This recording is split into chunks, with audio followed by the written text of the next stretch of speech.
Hello, everybody, and welcome back to the Political Inaccuracy Podcast. This is now episode 3 of season 2. We're getting there. We're doing pretty good.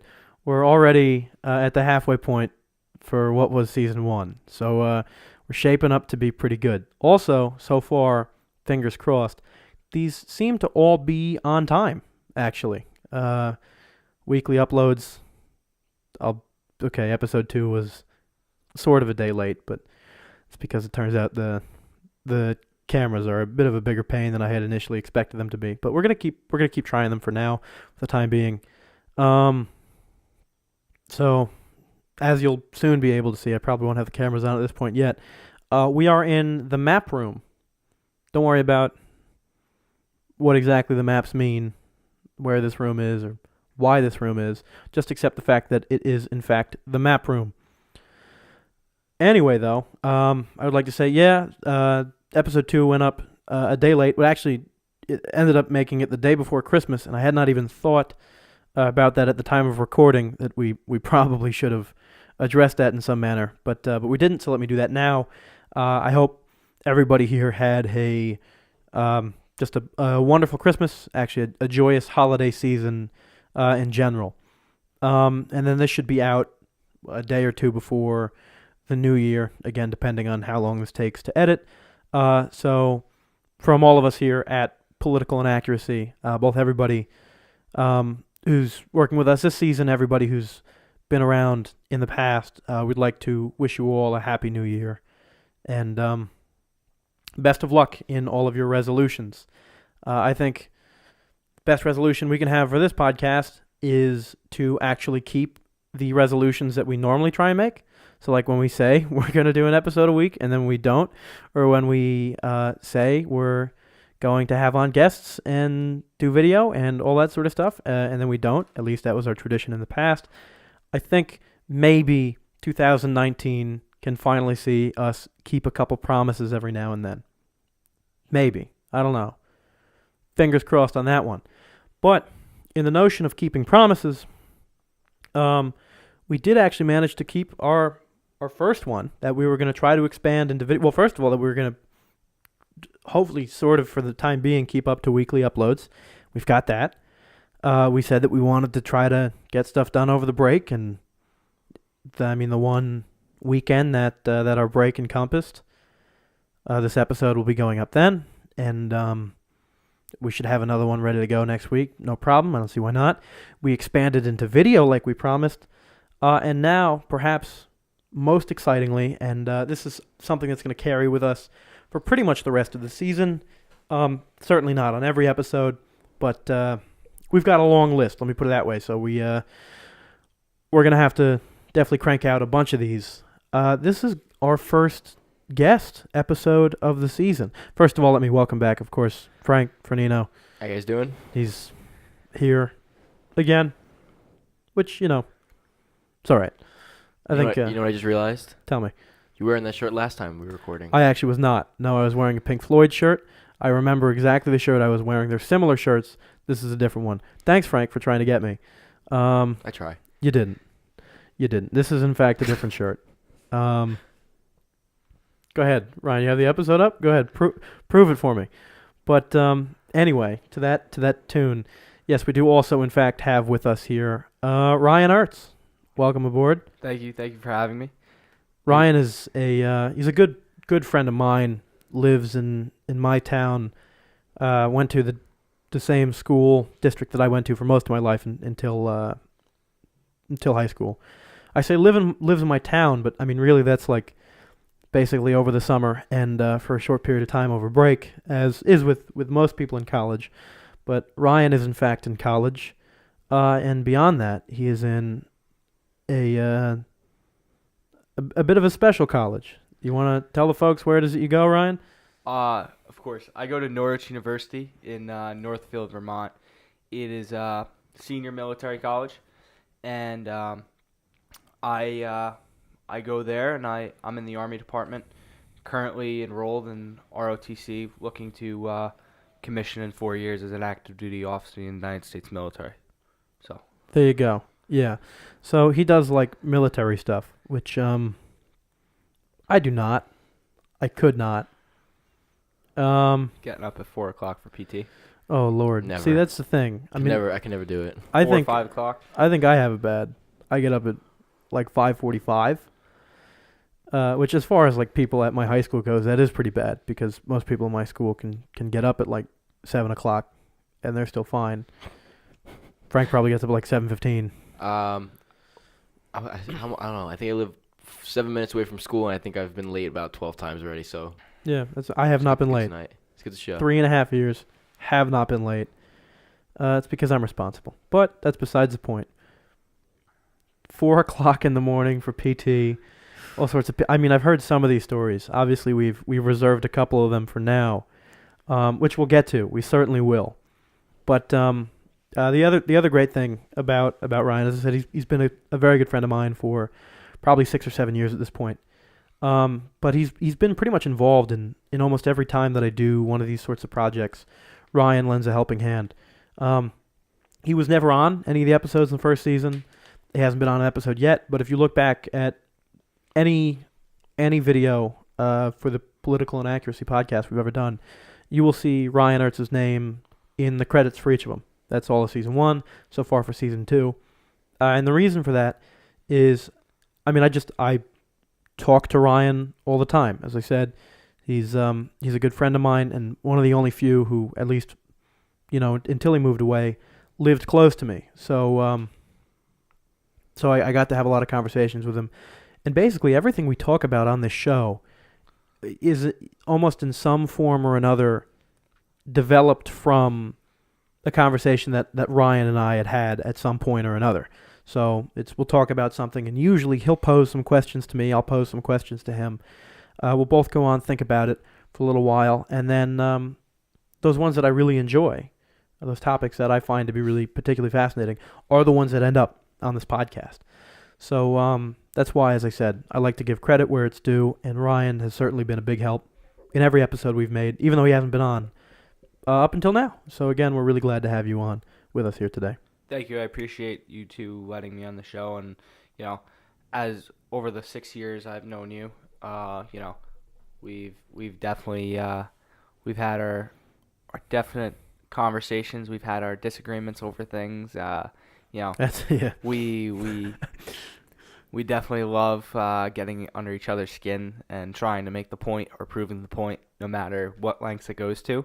But I think it's those conversations is what strengthened our friendship, and it's those conversations which spawned both of us to pursue other ideas that we may never had if we didn't have those conversations. So I'm with you there. And I guess because he's here, it's probably relevant. Frank doesn't know Ryan at all, just by the nature of. Actually, I think we met. It was a week ago. I think. A week ago, for the first time. Brought Ryan down to a hockey game. For I don't know who he is, but watching that game, I don't know who your goalie is because of how well he played. I thought, as a hockey player myself, because how well he played, I thought that was just phenomenal game, and a game where, refs weren't giving you any help. You weren't on your own ice to be able to play like he did and keep that game relatively close for most of that game, regardless of all the things in front of him. I think that's a shout out to, what's his name? Christopher. Shout out to you for that. That was a pretty awesome performance. Yeah, all right. It was, in fact, we don't have video from that game. We're not going to show any. This is not a sports cast. Anyway, what I would like to address, Ryan had kind of made an interesting point. We have had our quarrels, so to say, over the years. Never have. I honestly would say that we've never really fought, but we've had some pretty silly arguments. And perhaps one of the biggest ones that we call back to all the time fits pretty well into what we talked about last episode. And Ryan was watching last episode, and like halfway through, he called me up and he was like, "Declan, it's that thing that we talked about that one time." And it's pretty similar. So I think it'd be interesting to start there. And I know there's a couple things he wants to share. And of course, at any point, Frank, you jump in with whatever you got. But obviously last episode, for everybody who watched it, which I'm assuming most of the people, if you're watching the third one, you've seen the second one. Again, thank you to you for your continued listening and or watching, for that matter. But it dealt heavily with ethics, morality, but also just into like the logistics of self-driving cars. And the conversation that Ryan and I had actually a couple of years ago, and what we were figuring last night, what was the most interesting part is this was like before they were really a thing. Like Yeah. it was still pretty new frontier technology. Yeah. And it was so rudimentary what we were actually arguing about. You know, you look at, I mean, I look back to your second episode and some of the things you were talking about. And, you know, I think back to that conversation we had all those years ago. You know, it was so rudimentary what we were actually arguing about. It was something that was so simple in terms of technology now in 2018 that back then it was this advanced latest In thing. hindsight, it seems like a silly argument. But basically what it comes down to is not so much self-driving cars, but just smart technology within cars, high-tech cars, right? So the ability of a car to, like a backup camera. We had this conversation probably, back in 2012, 2013? 2012, 2013. Around then. there. I mean, Yeah. backup cameras were not at all like a widespread thing in the auto industry. Backup cameras, I think the major things we talked about were backup cameras and blind spot detection, which you were pointing out the other day. Go ahead. That now that, you know, those are things that not only come standard on cars, but the government actually, you know, they put a law in place that each auto manufacturer to sell a car in the United States have to install a backup camera. It's actually a law now. They made Yeah. that a law. Wow. That's what I was saying. Like I did not know that. Yeah. That to me is fascinating. That's a law that, in a sense, backup cameras today hold like the same quote unquote like importance as like a seatbelt. You know, Yeah. at least under the guise of the law, which I don't know. What makes it kind of funny though, it's like with all like the technology that helps making like driving easier, like people like don't know how to drive anymore. Seems like driving gets worse and worse with all these like advancements. And there you go. I mean, and that's not. We didn't talk to Frank about this at all. That was the focal point of our argument. Was at the time Ryan had been. I don't think he was driving yet, but he was just interested in cars. He's always been interested in cars. He was looking at a few cars and pointing a few out that had some of this backup camera, blind spot detection stuff. And what I told him is I was like, look, I think it's interesting. I think it's maybe something for like somebody who's been driving for a while. You get that and it starts to help, okay? But basically what I was saying is I think that these things coming onto the market now, if new drivers start to pick them up, I think it's going to make driving less safe as a whole. And my argument is, and it stands to this day, that somebody who's been driving for their entire life in a, what we'll just call a dumb car, is safer driving that dumb car than somebody who's been driving their entire life in an intelligent car. Driving that intelligent car. Meaning that, like, because I don't know who taught you to drive. I don't know. I mean, you're New Jersey, which they actually like require some amount of classes and stuff like that. New York, it's just somebody has to pretend that they drove with you for 50 hours or whatever, and then you're good to go. Just a parent signature. Exactly. That's all you need. You need a signature and a 5-hour class, which is 90% of the time they're not actual classes. But we gotta take an actual road test. I mean, we have a road Yeah. test. Yeah, of course we have a road test. Pennsylvania that does, or is it New Jersey that does their driver's test in a parking lot? That's New Jersey. Yeah, that's what we do. So I make fun of them all the time. I think my 6-year-old nephew could pass a driving test in New Jersey. In a parking lot? In a parking lot. I think anybody can. I wouldn't say that.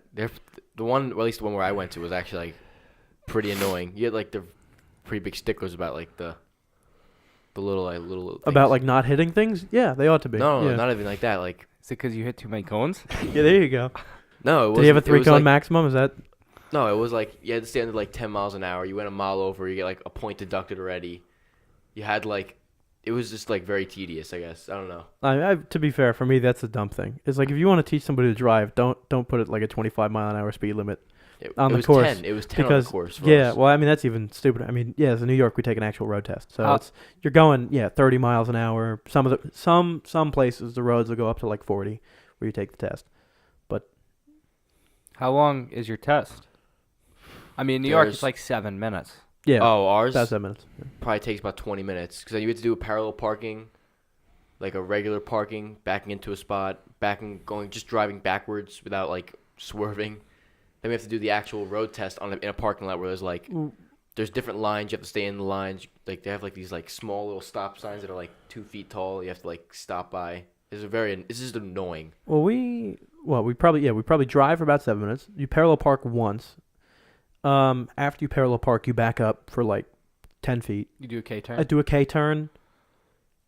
Really, that's about it. Like, it's just as long as you follow the rest of the rules of the road as you're And it's driving like around. making sure, like, you generally start on the curb, like, making proper usage of your blinker. Like, I remember so many of my friends were like, hey, I lost points on my driver's test because I didn't put my blinker on leaving the curb. Blinker on when you pull away. Yep, when you leave the curb. And also after the parallel as well. And you should put your blinker on for the parallel, when going into the parallel and when coming out of the parallel. Yeah.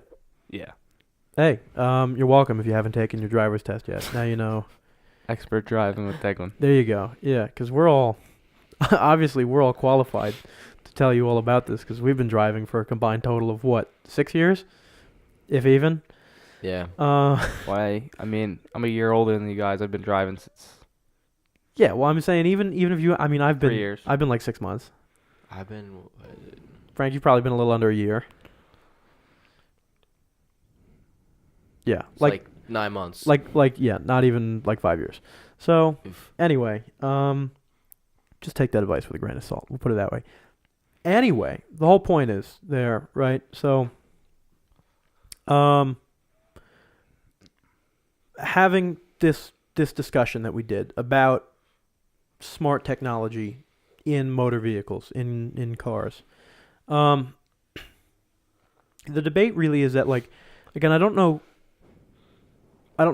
who specifically was who taught you. Again, we just discussed a little bit about the process, but like, if you have somebody who perhaps isn't great about like instilling the notions of safety when driving, if you just learn on a smart car, I mean, what's the need to ever turn your head around? You got your 2 mirrors and you got a backup camera, right? What's the need to ever turn your head when you're changing lanes? You got the blind spot detection.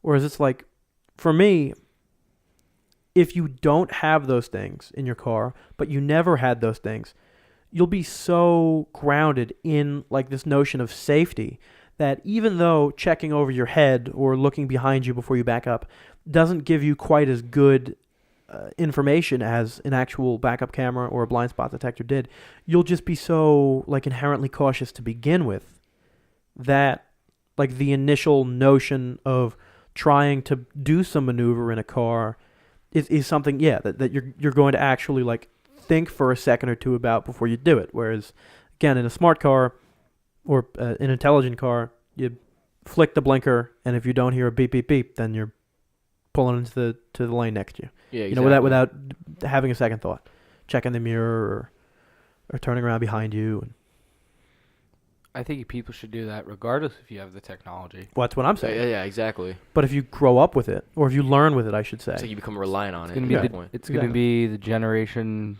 It's gonna be the generation before us, or the generation after us. I'd say after us. We're almost like in that transition period that, my first car had no technology. I had something that just had, maybe the most advanced thing on it was it had an auto-dimming mirror that at night, guy behind me, the mirror dimmed so it wouldn't blind me. But other than that, no backup camera, no safety sensors, no nothing. It was bare bones, just you're on your own. And of course I had to look over my shoulder and make sure I was going to crash into a car on the other lane.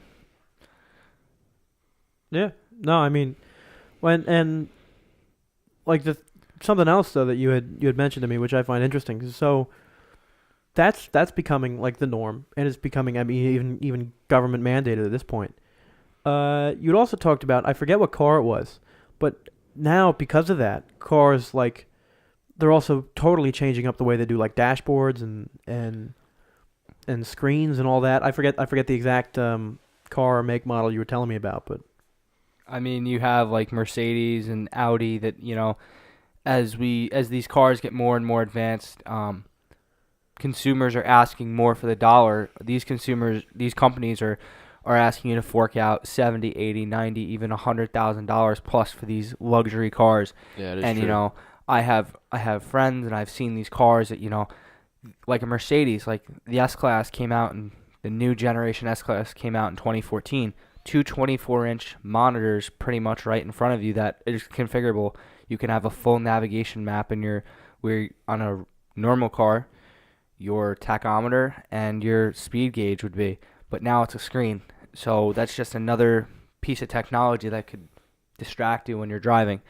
You know, it's bad enough that, you know, you look at like Tesla, who has that gigantic center stack screen that thing is actually massive. It's literally like an iPad. it's an iPad in the center of the dash. It is, yeah. And No, you it have literally this, is. you know, that's another thing that can distract you. You spend too much time playing around with that. Who are you to know you're not going to see the person in front of you stop short, or, you know, you see somebody, God forbid, there be somebody in the middle of the road for whatever reason, you know, you'd hit them. Yeah. Now, let me ask you this question about that. About having, right, I mean, I'll just pose it like this. We'll take that extreme, where you don't even have your gauges anymore. You have one little speedometer that's off in the corner. The rest of your gauges are replaced with a screen, be it for navigation, or I'm sure you can just Bluetooth up your phone to it, so you could probably pull up like a YouTube video, or even if they don't let you do it directly, I'm sure there's a workaround for how you can. It's just another screen, I mean, of course. Right. Should that be legal? Should that even be legal? I mean, I think no matter what people think, I think these companies are going to have somewhat free will. You know, there's a certain guidelines. You know, you see these popular companies. One that I'm familiar with is Audi. You know, did you know you can't have a turn signal or a light on a movable piece of bodywork in the country? I did know that, or I think that might be. It's in America. That Might that only be? I think that that's in Europe. That in Europe it can't be. In America it can, or in America it can't be. In Europe it can. So okay. and in America, the first set of lights that you see, it has to be a substantial amount. So if you look at these performance Audis in Europe, they have these beautiful taillights that streak across in an LED pattern. You can't do that in America because the government has these rules and regulations. Almost like, you know, no matter what, whether it's war, whether it's school, there's these rules of engagement, these rules that you have to follow, and the U.S. set this forward for their cars. So back to the point, you know, should it be legal? I mean, they're always going to mandate what type of things should be and shouldn't be allowed in a car, but I think something like that is something I don't think they'll regulate, because the car market, that's what's driving the force. These cars are getting more and more right. technologically advanced. It's generating sales, which generates money, and so on. So the chain of command. I mean, here's my problem, right, with it, is when you take something like motor vehicles, and I think this is part of what we addressed last week, is it is so little about how they affect you, and so much about how they affect the world around you. Like, of course, me as a driver, like, if I just get a car with like decent enough safety features, right, that I think has like good airbags and a very compressible hood, sure. I mean, what do I care, right? If I crash into something, I mean, of course, right, there goes the car. But if at the end of the day, if I don't think it's gonna really hurt me or take my life, then you're gonna be a little more lenient about like, all right, yeah, I'll get a car with a screen that might distract me, but hey, what's the worst that can happen? But again, like what we're talking about is not how it affects the person in the car. Everybody outside of the car who doesn't have either the best safety protections in their vehicle or is just like a pedestrian, not in a vehicle, right? Like if you're distracted and you go sailing into them, it's probably not your life, but it's probably theirs, and they had nothing to do with it. They're not at fault whatsoever. All right, maybe a kid is crossing the street jaywalking, you know, when he's not supposed. Whatever it may be, I think the general notion is, pedestrians have the right of way Yeah. whenever they're in the street. If a pedestrian's in the street, it doesn't matter whatever the rules are, they suddenly have the right of way, And so you're taking somebody who is, by all means, completely innocent in a situation, and you're saying, yeah, I guess putting the screen in can distract me. It can give me the potential to hit somebody, but it's my life, it's my money, I do what I want. The other thing is look at headphones, how, you have AirPods, something that's completely wireless, that's so small in your ear. These Bluetooth headphones that, people walking with them, noise canceling headphones. They're walking across the street not walking with these noise canceling headphones. Walking across train tracks while trains are coming, yeah. They would never seen it coming because you're so encompassed in what you're doing on your phone or with these headphones. They have no chance. I mean, maybe 10 years ago or 15 years ago when this, before all this technology and there was the age of the AirPod and the iPhone and the smartphone and whatever you want to use, that's not as likely of a chance. Right. And I'll say this.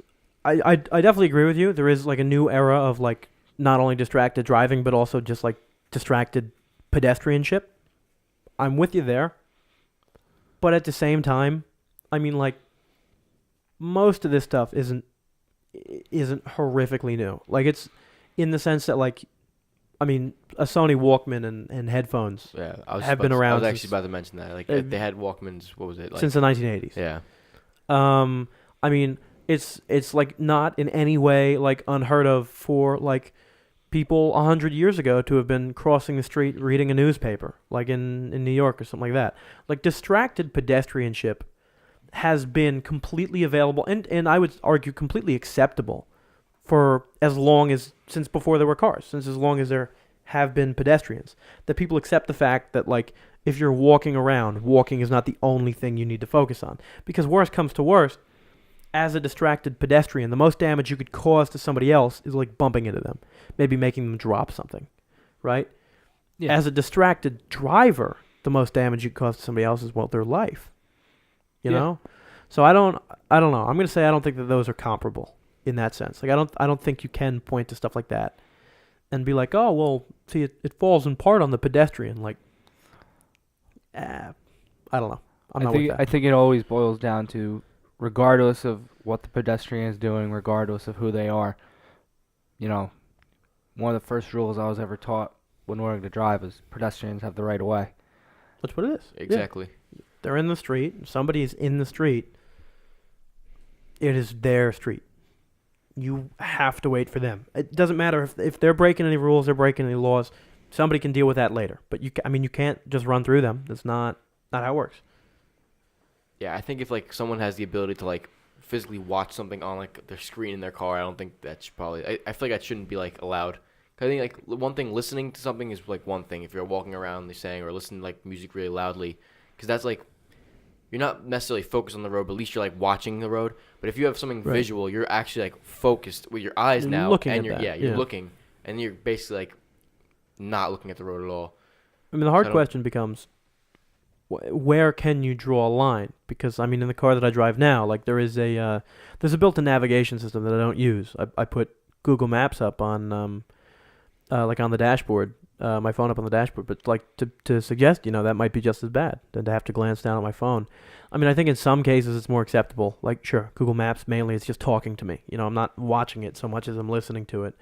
Right, or if I look over to the radio dial to change the station, or if I click next song on my playlist or something like that, I don't think that that's terrible. But like at some point, like you have to say, where do you draw the line? Because sure, like if I wanted to, I could literally put my phone on YouTube and just attach it to my dashboard and watch it. And that doesn't take any car newer minimal effort than like 1930 to do. Like you just need to have a cell phone. Is all it takes. I think honestly, like trying to like figure out where to draw a line is like almost not even worth it, because like where there's a will there's a way. If someone really wants to like hook up Netflix to their like computer, they like to their put a TV in their car and just they'll do it anyway. So like drawing the line is basically not going to do anything. So, I but don't then, think. like, are you using that to suggest then that there shouldn't be any regulation on it? Just car companies do whatever the hell they want because people are going to do it anyway? No, but there's really nothing anyone can there's no one there's really no regulations that can be put in that could fix that that could eliminate that possibility at all because people will find ways to do it regardless. I don't disagree, but I certainly think you're more encouraged if it's put there for you. I think the idea of regulation too is something relatively new. I mean, look at a car like a Dodge Viper.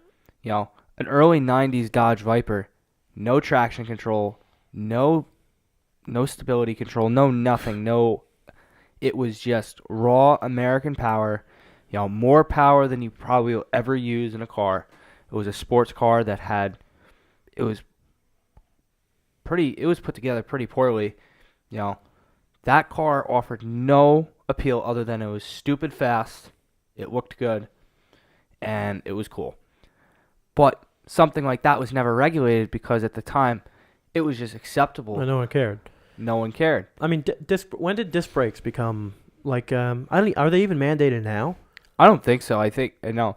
The main thing that these became these a thing. supercars being put on is carbon ceramic brakes. So you have a company like Brembo that makes these high power brakes. All right, well, that's probably. But I'm saying for a while, I don't remember what there was a standard of braking before disc brakes came about, which is just like friction braking or something like that, and it really wasn't great. And I want to say sometime in the mid '90s, finally most of the car companies switched over.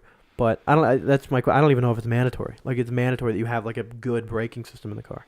I mean, for all intents and purposes, as long as it can stop the car in some capacity, I think that's all that's required. Yeah, but no. Again, I think the assumption that I'm gonna sell a car as I'm gonna sell a car, and it's up to the consumer to decide whether or not they want to buy the car. I mean, the most interesting story that I could probably think of is involving the car, the Ford Pinto, which was... Talked about this last year in history. Frank knows the story. Actually, it's a little earlier the year in economics. But Frank knows the story. There was a car that Ford had made in 1970-something. 74-ish, I want to say, called the Ford Pinto. Basically, a little tiny smart car, just a tiny car. The walls were basically plastic. That was the whole point. Is it was meant to compete with Japanese smart car sort of things. Well, you had the boats of you had the Thunderbird and you had the Charger. And right. Well, you had these monstrous cars.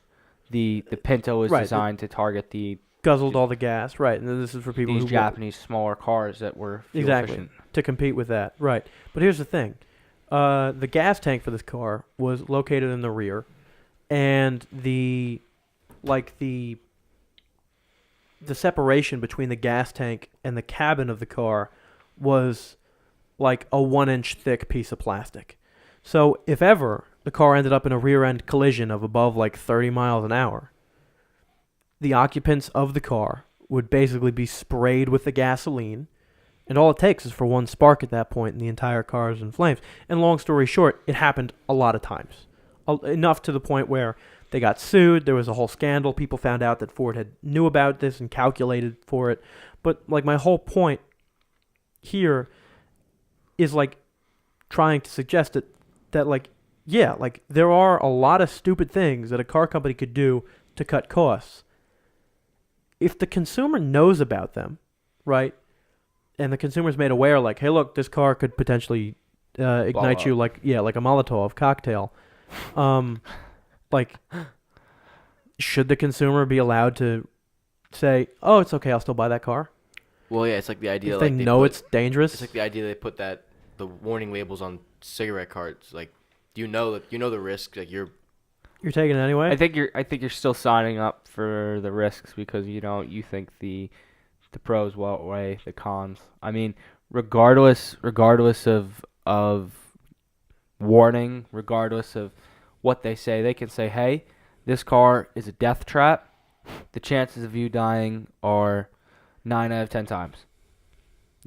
people might still buy it because they say, hey, I like the way this looks. I like the way this makes me feel. I think this is a good. Should that be okay? Like in the case of cigarettes, like, yeah, I'm all about like telling people they can't buy cigarettes anymore.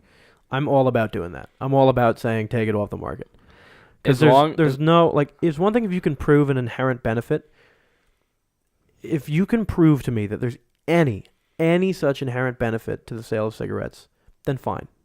Then we'll talk. But until somebody can, and trust me, they've done plenty of research now, you really can't. Yeah, go ahead. Take them off the market. Don't let people buy them. I'm all about that. I'm all about that. The same thing with a dangerous car. If you can prove to me, right, that other than just saving the company a couple $100 per car, right, if even, you're not even saving the consumer much, you're saving the company money. If you can prove to me that there's like a better inherent benefit than that, fine. I'll accept the fact that it's dangerous because it has this obvious benefit to it. If there is none of that benefit and there's only danger, it's obviously more dangerous than like alternatives. No, I'd take that off the market. That should not be allowed to be sold. Okay, I mean, I get what you're saying, but like that could be applied to like so many different literally everything. Not like activities that like aren't necessarily beneficial. Like think about it, like skydiving. What benefit are you gaining by jumping off a plane? I say, like, if you want to throw something down as like amusement, like that's why I'm not like super anti-gun. I mean, I'm gun control, but I'm not anti-gun, because if you want to tell me that you own a gun because you enjoy owning a gun and you find it amusing, I'll accept that. That's acceptable to me.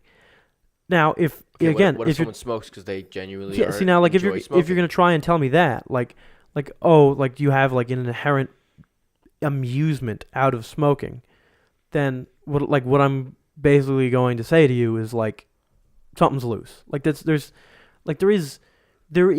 like you get an inherent amusement out of driving a Ford Pinto.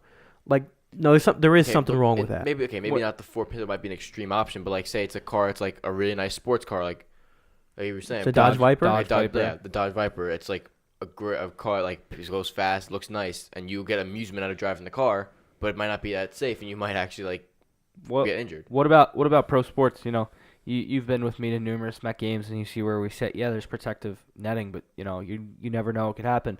You know, does somebody, you know, the risks are told.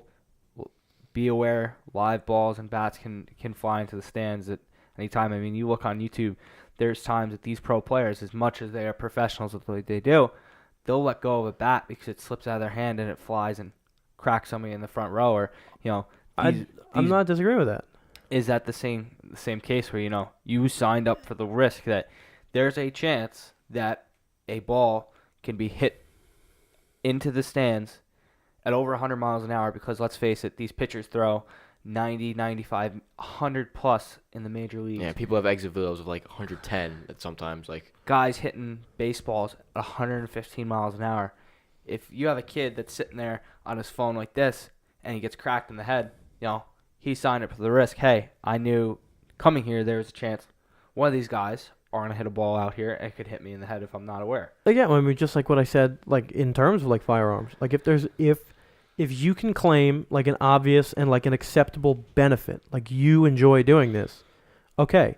But like in the same way that like I would say that if somebody told me that they enjoyed like cutting off their limbs, like, yeah, I have a problem with that. Like, I get it. You're not hurting anybody else, but you are inherently hurting yourself.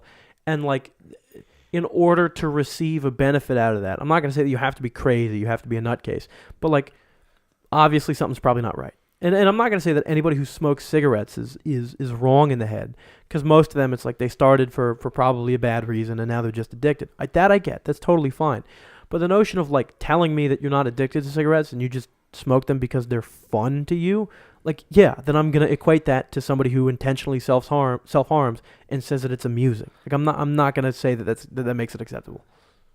Yeah, but I just think in general, not even taking out smoking, if someone puts a label, if there's like a warning that people can see, know, and it's like visible from whatever product, it could be anything that you're doing, whether regardless of it being for amusement or for anything else, if there's a warning label talking about the risks, you can't, like, like people making laws can't be the one to like take that away if there's a risk posted clearly where a consumer could read it. So that makes it okay? Now, Yeah, actually, it does. They're putting the warnings out front to you. They're telling you what the warnings are, what the risks are. Does that still apply if the thing can be dangerous to not only you but also to others?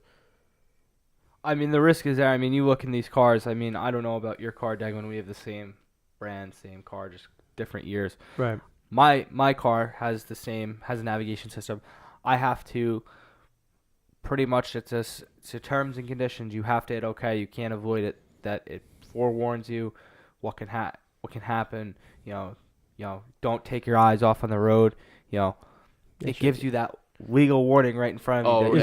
Right when you start the car, it has that. Yeah. You have to say okay, or the screen won't turn on. I mean, have you ever actually read it? I've never read it. There you go. All right. I just hit okay because I want to connect my I have phone, the same thing in my car too. It actually You ever read it? No, I never once read it. But no. Yeah, but, has anybody ever read the terms and that's the conditions for an question. Apple please, update? Please leave a comment if you've ever read the terms and conditions. Has anyone for anything. ever read the terms and conditions for an Apple update? Never. My never once. favorite story involving this, I don't remember the company, but there's a company who, in their terms and conditions, for like 3 months, it was on like page 5 of like their 7-page terms and conditions. Oh, it had some obscene like. No, there was a $300 reward. If you found it, you could claim a $300 reward. It took 3 months for somebody to find it and to claim that reward. And they said they had like millions of people sign up. I don't remember the exact story. I'm not going to bother looking it up because it's a short story. But like, I don't know. Like nobody reads this stuff. So sure, you have things where people, sure, there are labels on them. People don't read the labels. Yeah, but that's not. But I think legally at that point, the companies covered themselves because they said, hey, we displayed the warnings. We disclose the risks involved. If anything, with using this product. That's just the ignorance of the consumer at that point. It has nothing to do with the actual the company and what they're doing. I'm gonna break out an old story here. Story from season 1, episode 1. Oh no. It's another favorite of mine. McDonald's coffee.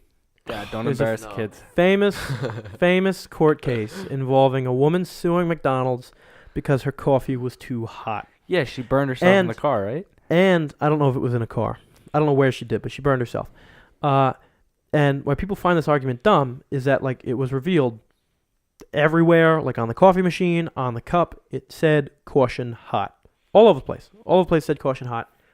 She sued McDonald's, and she won. Because what they found is that it didn't matter that McDonald's warned the consumers that it was hot. The argument was that just the heat that McDonald's served the coffee at, it was enough to give her 3rd-degree burns, is just inherently too hot. Like, no company should meaningfully serve coffee that there's no purpose to it. Like, it's so hot that if it is so hot that you can burn yourself, that's a problem. Even if they warn you about that, it's just a problem anyway. It's like what I'm trying to say is I don't think I agree that just because you throw a warning label on something means it's okay. As I said, if it's something that can do harm to others, can in some way impact others, then does it suffice to just throw a warning label on it? How about that? Okay, well, you've previously mentioned that, you don't mind the idea that people have firearms for amusement. Which can harm others. Okay, then why? You just said that you don't mind that. Then I admit that. Well, I think there's a line that needs to be. What I'm saying is that there's a line that has to be drawn somewhere. What I'm getting out of what you're saying is that it's all okay. I think you're loosely interpreting how you feel about this. That it's a case by case basis on how you feel about it. I don't think it's necessarily case by case. I think that there has to be a distinctive line drawn, and that line might be opinionative, and sometimes it might come down to a case by case. Yeah, but I think these products fall on this side of the line. These products fall on the other side. I don't think you can make a definitive line at all. I really don't think to measure possible. Danger versus inherent value. If something has a value, even if it's just to you, even if it's for your own amusement, okay, as long as it's also not so inherently dangerous. You can't buy a tank in this country.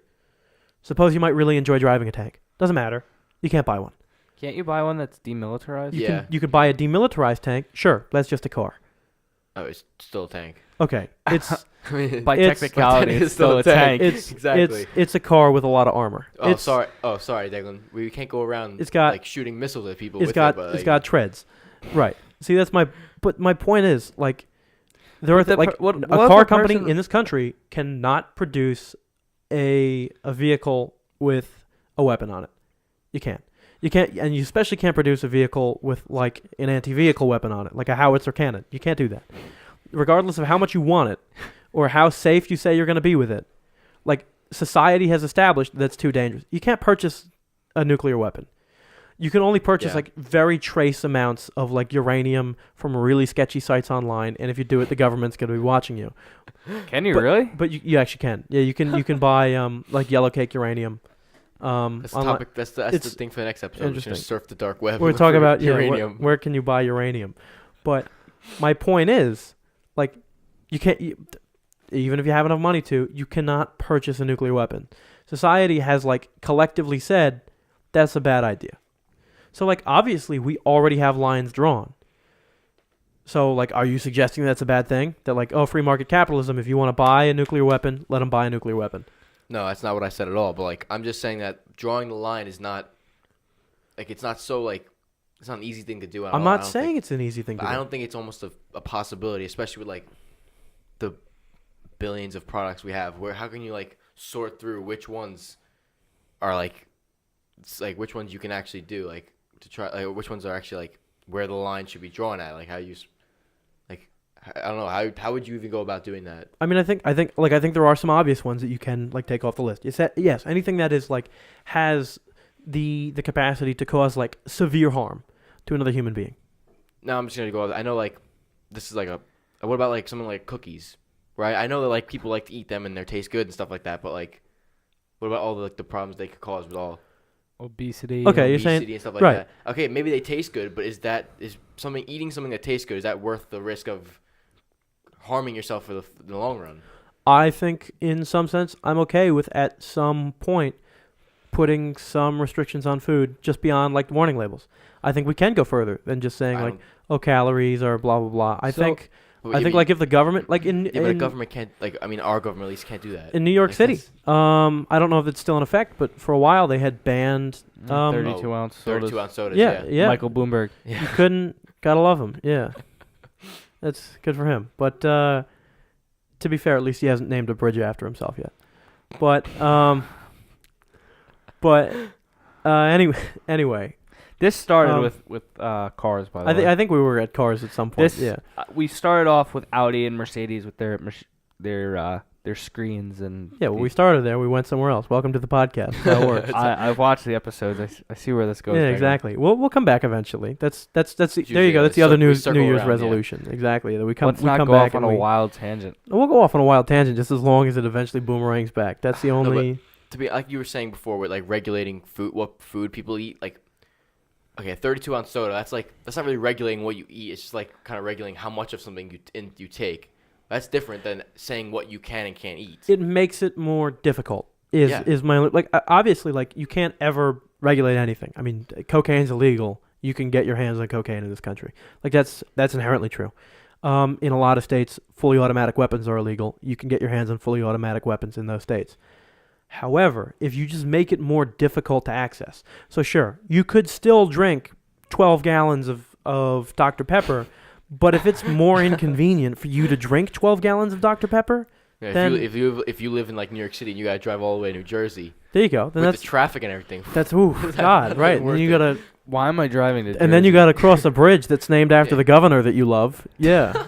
Then of course. I think it's his father. He claims it's named after his father. He conveniently leaves off the first name, just so it could also be confused for his own. Yeah. Yeah. Okay. Named after his father. Yeah. Right. And the Washington Monument was named after Washington State. Yep. Okay.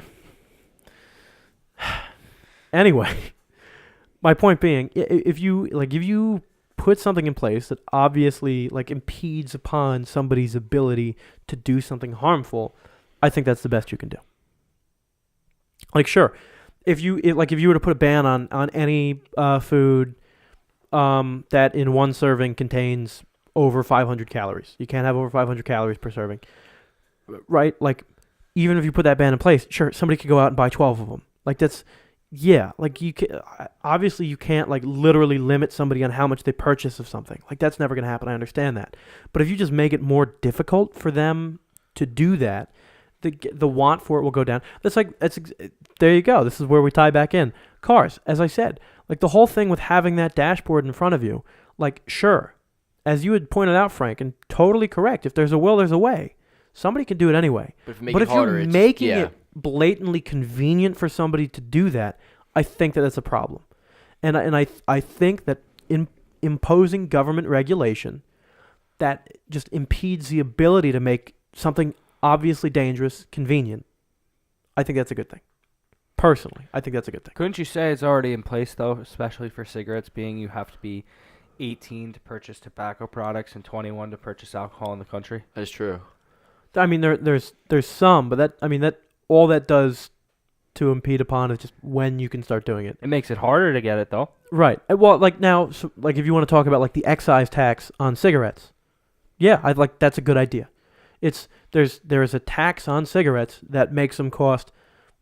I mean, most of what you're paying for in a cigarette is the excise tax. It does not cost $8, whatever it's at now, Which I think is outrageous. to make. Okay, there, Ryan. It doesn't cost $8 to make a pack of cigarettes at all. It costs honestly probably like 12 cents, but you're paying the excise tax on it, and I think that's a great thing because like I have no doubt in my mind there's a blatant correlation between how cheap you make cigarettes and the number of cigarettes that get sold. I mean, that is by definition basic economics. Yeah. You're going to limit the number of cigarettes sold and thus the number of cigarettes in circulation and thus the number of people smoking cigarettes in the world, or at least in the country, if you raise the price on them. So like, yeah, that's a good start. As I said, something like cigarettes, I would say we could probably go further. I mean, I know I said before, ban them outright. I don't know about that. But I think we can go further. Arguing with you. I don't think you can ban anything. I think you can make it harder to get. Obviously, making it illegal. Are you saying like or making it much harder to get? But I don't think necessarily you can ban legally things. ban anything, or like you can't. No, you can't physically. You can legally ban it, but you can never physically ban it. You can't physically ban it. Like why? Yeah, no, I agree. But like, I'm okay with cocaine being illegal.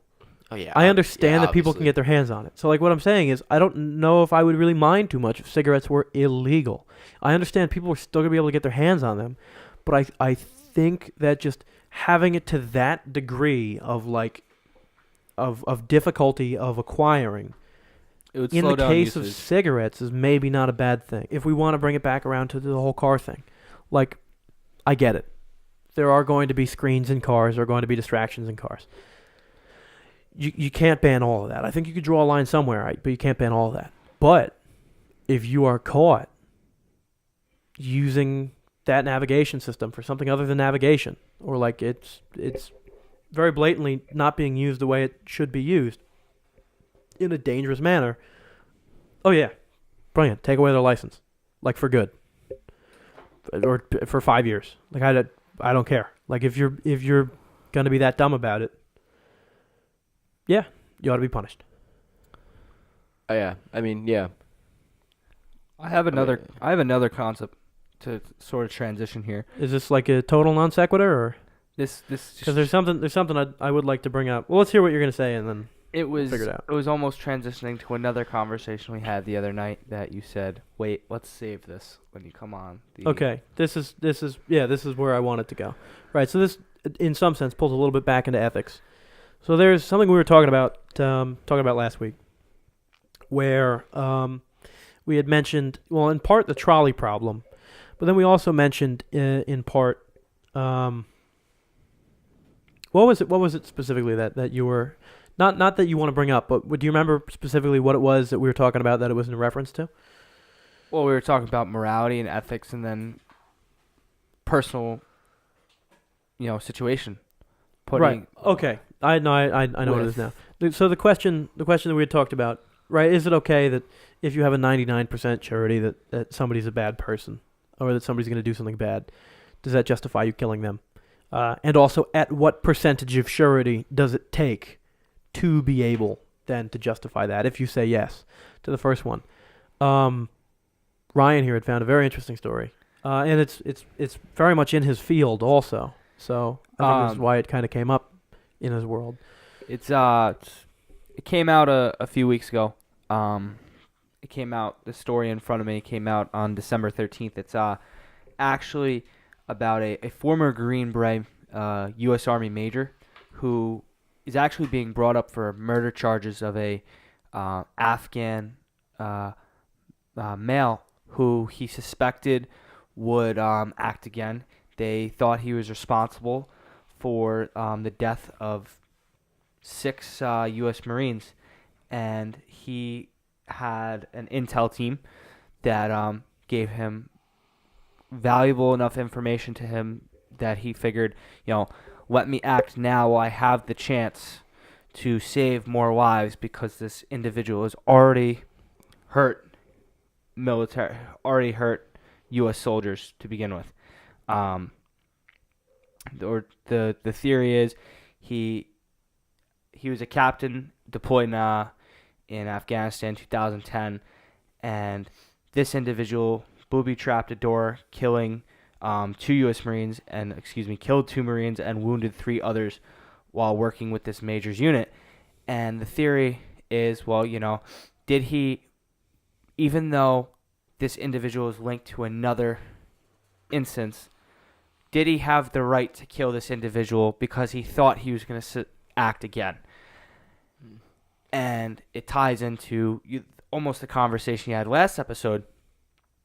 If you know 99% chance that this individual is going to strike again, does it give you the right to kill him knowing that this individual is going to kill others? Well, we talked last week about 99%. In this case, I think we should consider this exact situation. You got intel from people who you trust. I mean, obviously, how good can intel be? I mean, was it like real intel, like not just some like guy in the street told like his friend? It was from what he stated that it was intel that was passed down through him. There's obviously the chain of command. We have a chain of command in the military, and intel was passed down to him that suspected this individual was going to act again.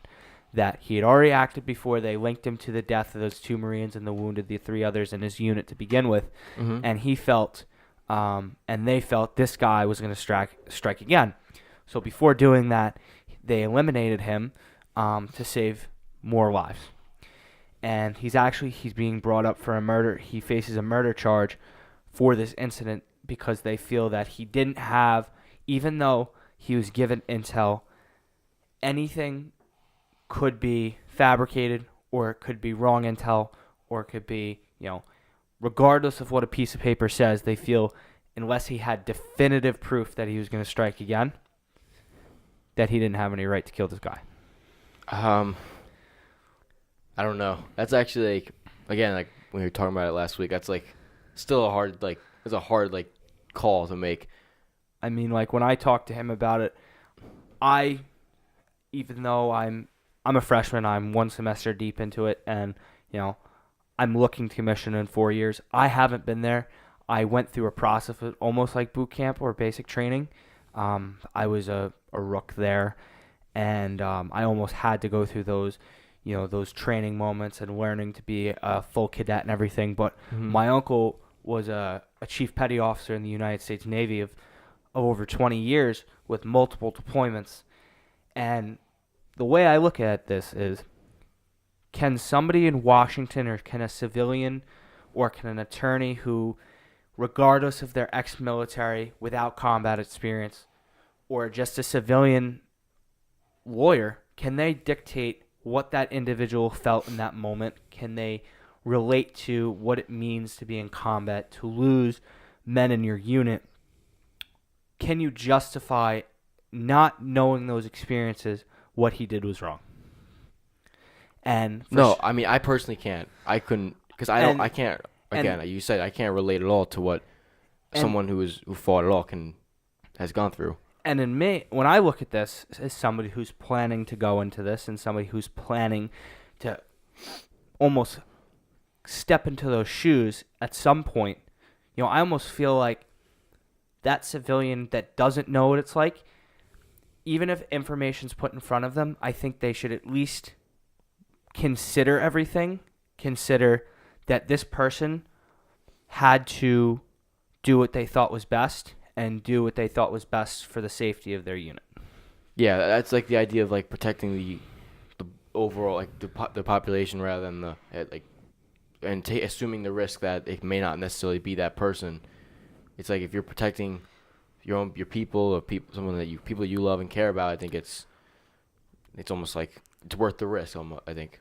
Me and Dagwood watched a movie the other night. Almost, I wouldn't say a biopic, but it was on the life. Close. It was on the life of Dick Cheney, former vice president.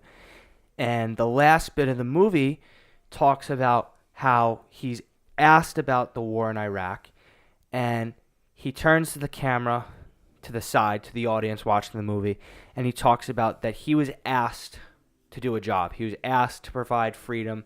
He was asked to provide security so civilians could put their heads down on their pillow at night and know that they're safe from invasion and that they are living in a free country. And he doesn't get angry with it, but he almost challenges people who challenge him. The fact that he said, you asked me to do a job and I did the job the best way I could. And even though the job was completely done, you guys still feel the need to challenge the way I performed that job. Well, I'll ask you, Frank. Mm-hmm. Can you prosecute this man?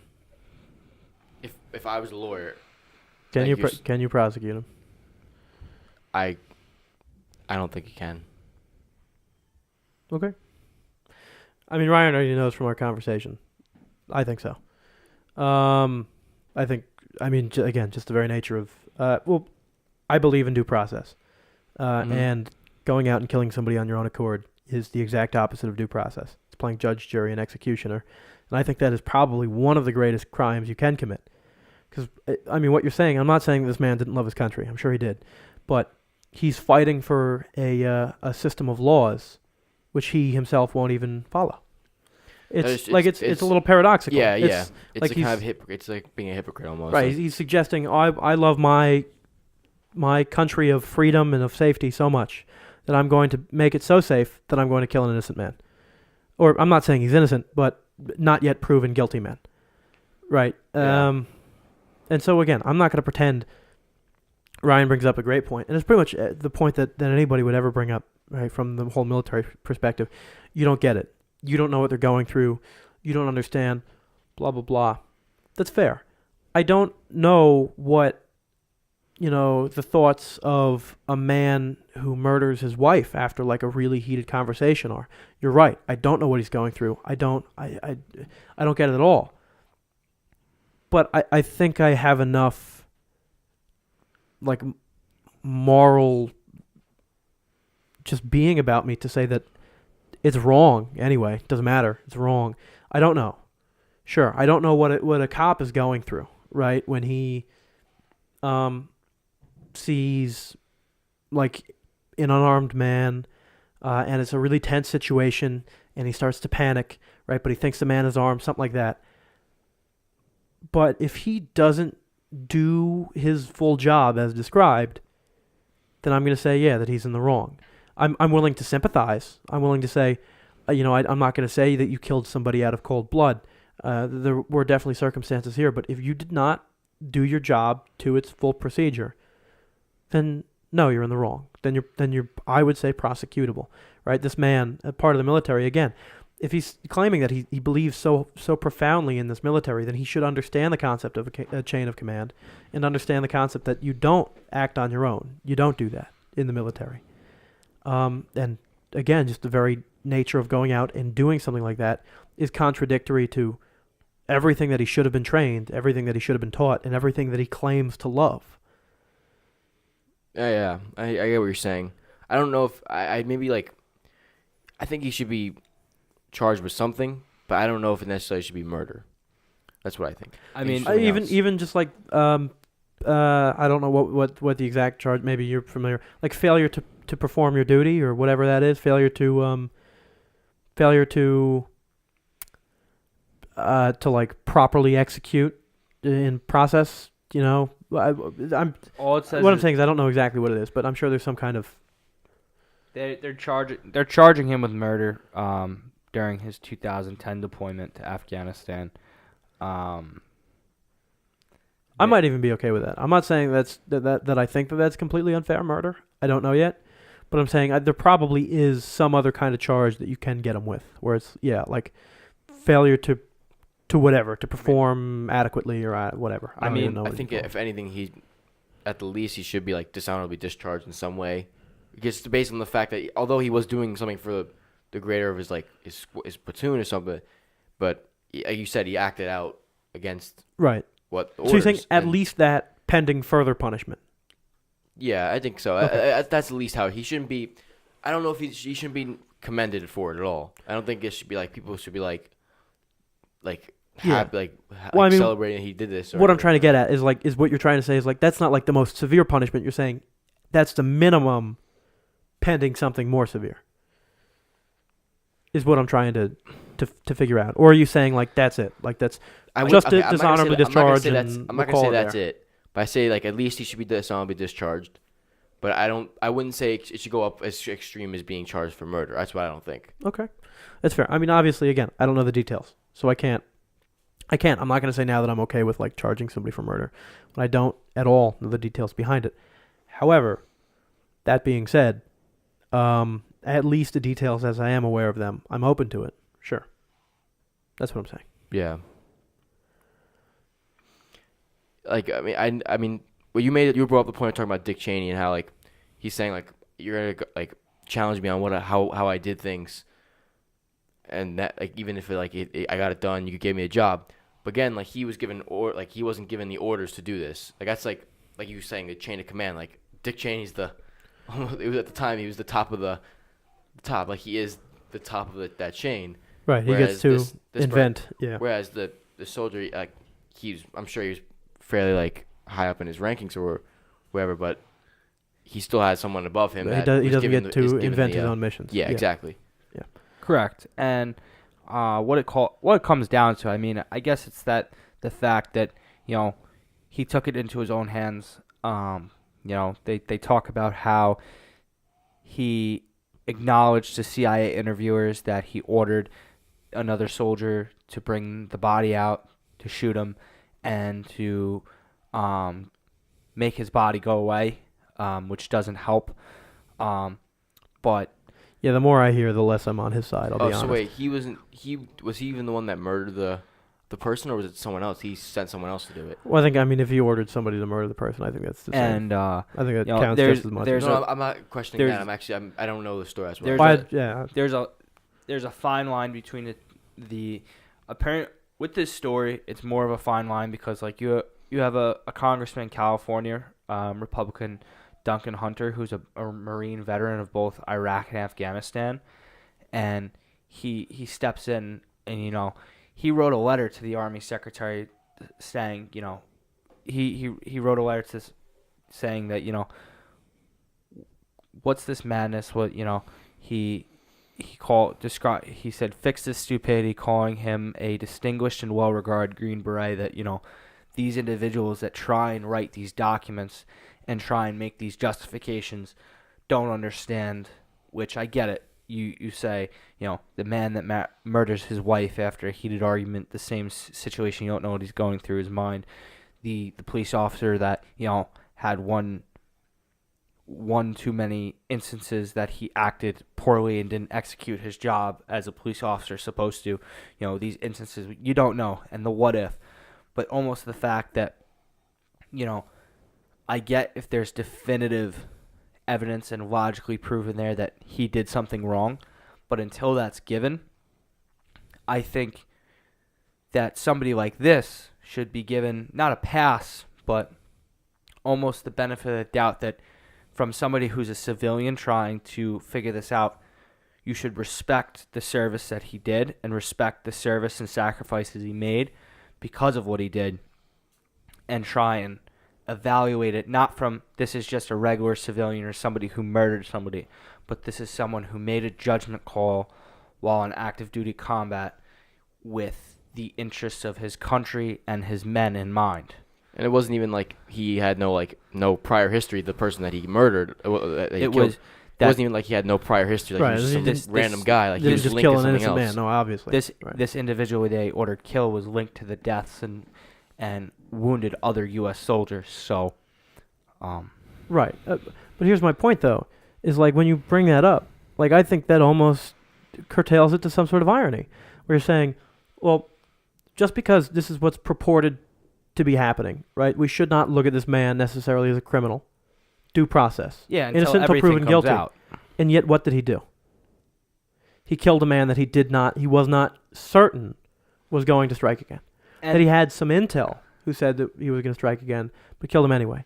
So this is a man who avoided due process, who circumvented due process, who now people are begging on his behalf. Well, come on, let's be civil and believe in due process. And I'm not saying we shouldn't. I'm just saying I find that ironic that people are willing to use that argument. And again, not that I don't think that should be granted to him. Absolutely, innocent until proven guilty. As I said, the details as I hear them now, I think he's prosecutable. But I'm not saying he's guilty. I'm not saying that. That wasn't my question. Is he guilty? I don't know. Is he prosecutable? I would say yes. But again, like to me, it's like there's the irony in that. Is you have somebody now who, I get it, right? Like America as a society, we put a Green Beret, we hold him to a much higher pedestal than like a former terrorist. But assuming that this former terrorist, I don't know the circumstances, but assuming like he did his time, or in some circumstance if he did whatever punishment was deemed necessary for his crime, then as far as I'm concerned, those two people should be valued in the same light.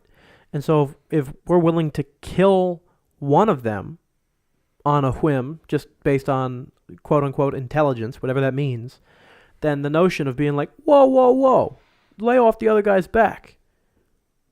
I'm not saying it's wrong, I'm just saying it's ironic. I mean, this is something that our president has openly said that he's going to actually review this case himself. Oh, did he tweet about it? He did. Of course he did. Oh, man. At the request of many, I will be reviewing the case of a quote-unquote U.S. military hero. I'm going to leave the name out, who is charged with murder. He could face the death penalty from our own government after he admitted to killing a terrorist bomb maker while overseas. So I think that's a little harsh. Death penalty? I don't know why the government would employ the death penalty on him. Yeah, I don't. That's a little absurd to me. The individual's lawyer actually tweeted back at Trump, said, "Thank you, Commander-in-Chief." There you go. I mean, look, I'm not gonna say he's innocent. I'm not gonna say he's guilty. But I feel as somebody who potentially is embarking on that same journey he did, embarking on the same lifestyle and job that he had to endure as an officer in the United States Army, I'm going to say I think, regardless of what he did, I think he should be given the respect and the honor first to review everything that's out there before they say, you're guilty, you should get the death penalty, and then he should be given that chance to look at all the stuff and justify, did he do this with good intention, and was there a good reason for him to do this, or did he just do this on his own willpower? I don't disagree in any way. As I said at the beginning of this, I said just before, I'll say it again. I believe in due process. And as due process states, innocent until proven guilty. And I have no problem with granting that to this particular man as well.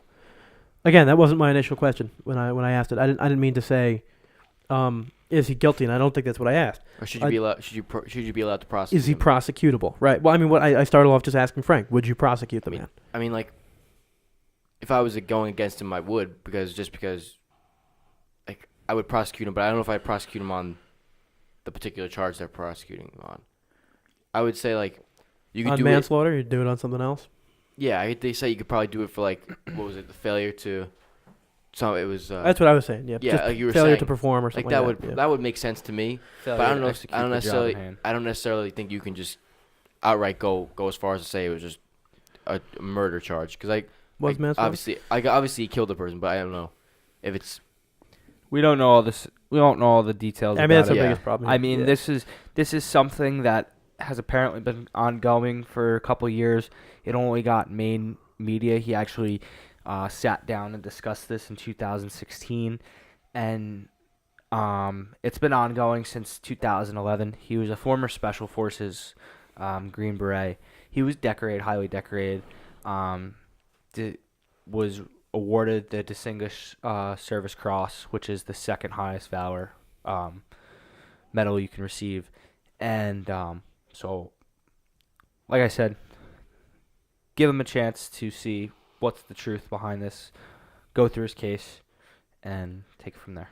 Yeah, it needs to be heavily. It definitely needs to be like investigated, like very. I find that interesting though. This has been going on since 2011, so we're talking like 7 years. 7 years. The incident originally happened in 2010 while he was on 2010. deployment. Right, but the investigation's been going on for 7 years, and I mean, nobody's been able to come up with anything concrete. In 2011, he admitted to killing the unarmed Afghan man in a polygraph test for the CIA in 2011. There you go. There's another thing, unarmed. So it's not even like he tried to like. Yeah, but I mean, if you're linking him to a previous terrorist attack, at that point you're basically considering him armed and dangerous. Like I get regardless it. of whether or not he's rage. holding. But well, that's the question. That would be my next question. Did he know that he was unarmed? Did he kill him just to kill him, or did he kill him like out of caution? It has nothing to do with that. I mean, I think it does. No, I don't think it does. If you're given intel that he's somewhere and you know this person's done things before, you're not looking to kill. You're not like just going to hunt him down and like interrogate him. I mean, this guy probably had the mindset that like this person needs to be eliminated. I get, but like even if you look at like how our law enforcement and how our military operates, even like people who you might assume to possibly be armed, like you're not supposed to default to shooting rounds. Like that's not supposed to be how it goes. What I'm saying is like, did he even consider what like? It's one thing. Okay, it's one thing if he thought the man was armed, right? They ran in, shot a couple bullets, ended up dead, turned out not to be armed. But I'm saying like if they walked, and especially if in this situation, from what I'm pretty sure Ryan read before, he ordered somebody to drag the man out of a building and then shoot him and then shot him.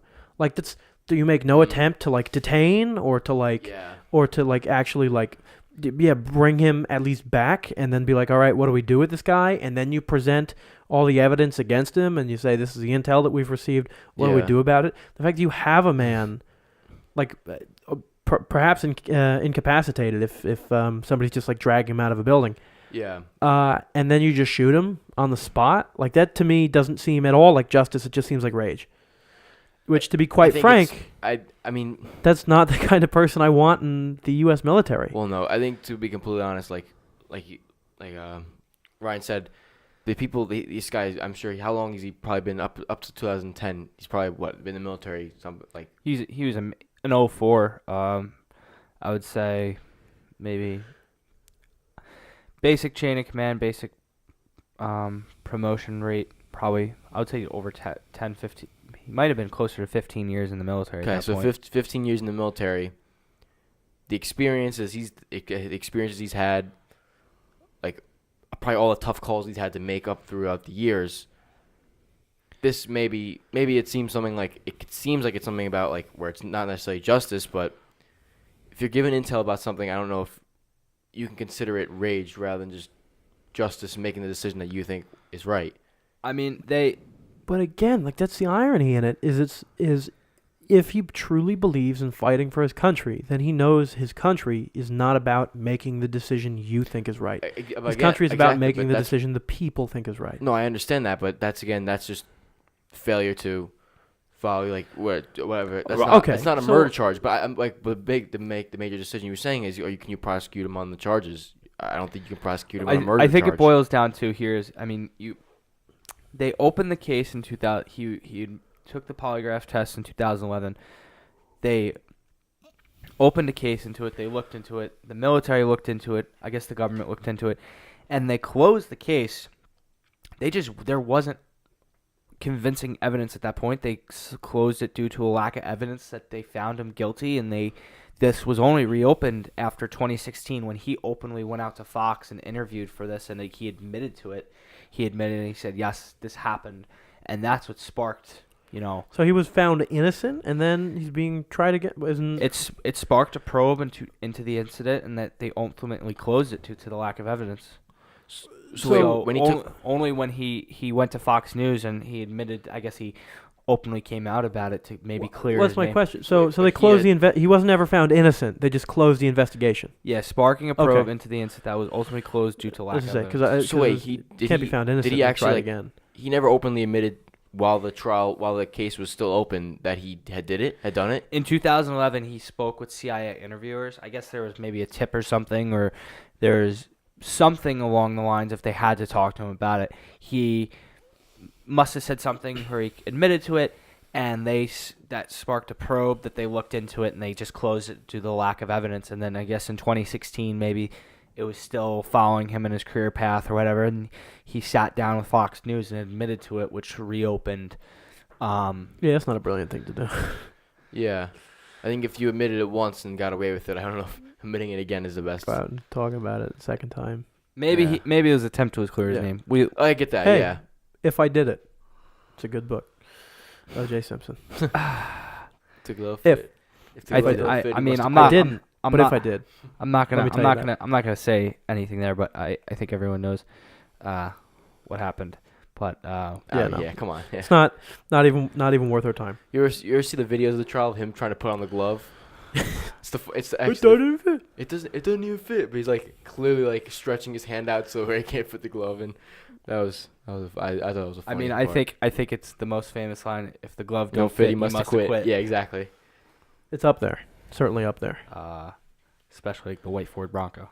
Oh, jeez. And just to think, the murder of Coming back in the murder of- 2020. the murder of 2 innocent people led to the Kardashians. Just to think, it sparked it, made him Sometimes. famous. Yeah. Can't talk about why. Not on this show, but it happened.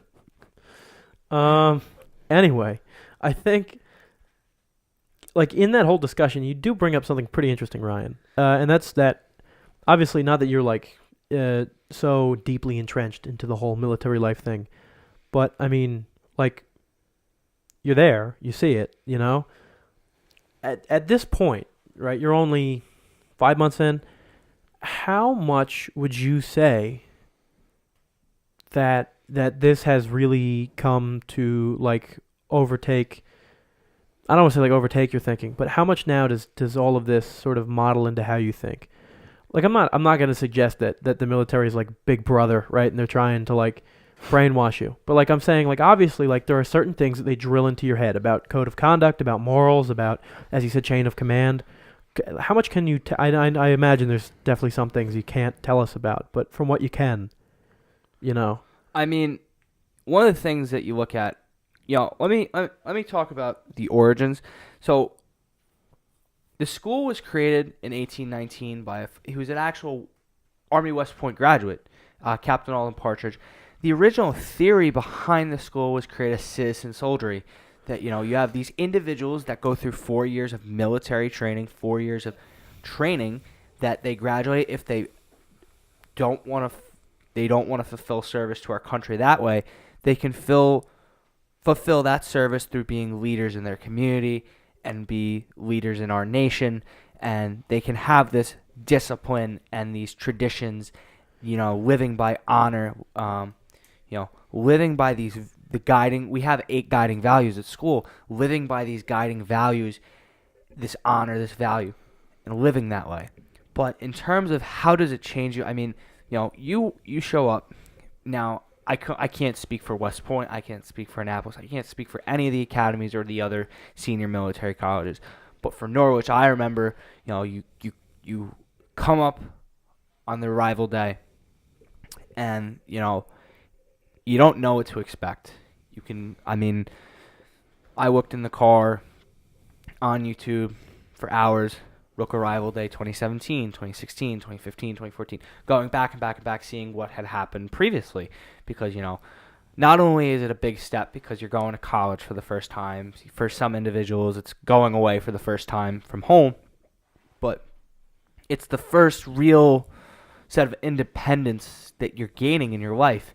You think about learning to drive and getting your driver's license. That's a step of independence. Going to college is a step of independence. And in terms of the school, your mind's almost racing, like, what's going to happen? Well, what I can tell you is over the period of what they call rookdom at school, which is the time in which you're turned from a recruit into a cadet, full-time cadet, it's almost like changed the way I've thought about things, instilled the idea of, having discipline, keeping your whether somebody's watching you or not, doing the right thing when nobody's looking, things like a room inspection. When there's no room inspection, making sure that when nobody's watching, your room is kept up to standard. You're doing everything not the way it's supposed to be done, but doing it above the way it's supposed to be done. And, it's not settling for less than the best. And it's some things like that some of the tasks I have to do at home may be mundane, but it's doing them to the best of my ability and doing them to the best they could be, because it's that drive that's instilled in you that we can't settle for less than the best. Yeah, I mean, so like what I want to know is, I mean, this is outside of you were back a little bit for Thanksgiving. This is really your first time being back. You mentioned a little bit like tasks at home. How much of this does now translate over to quote unquote like civilian life?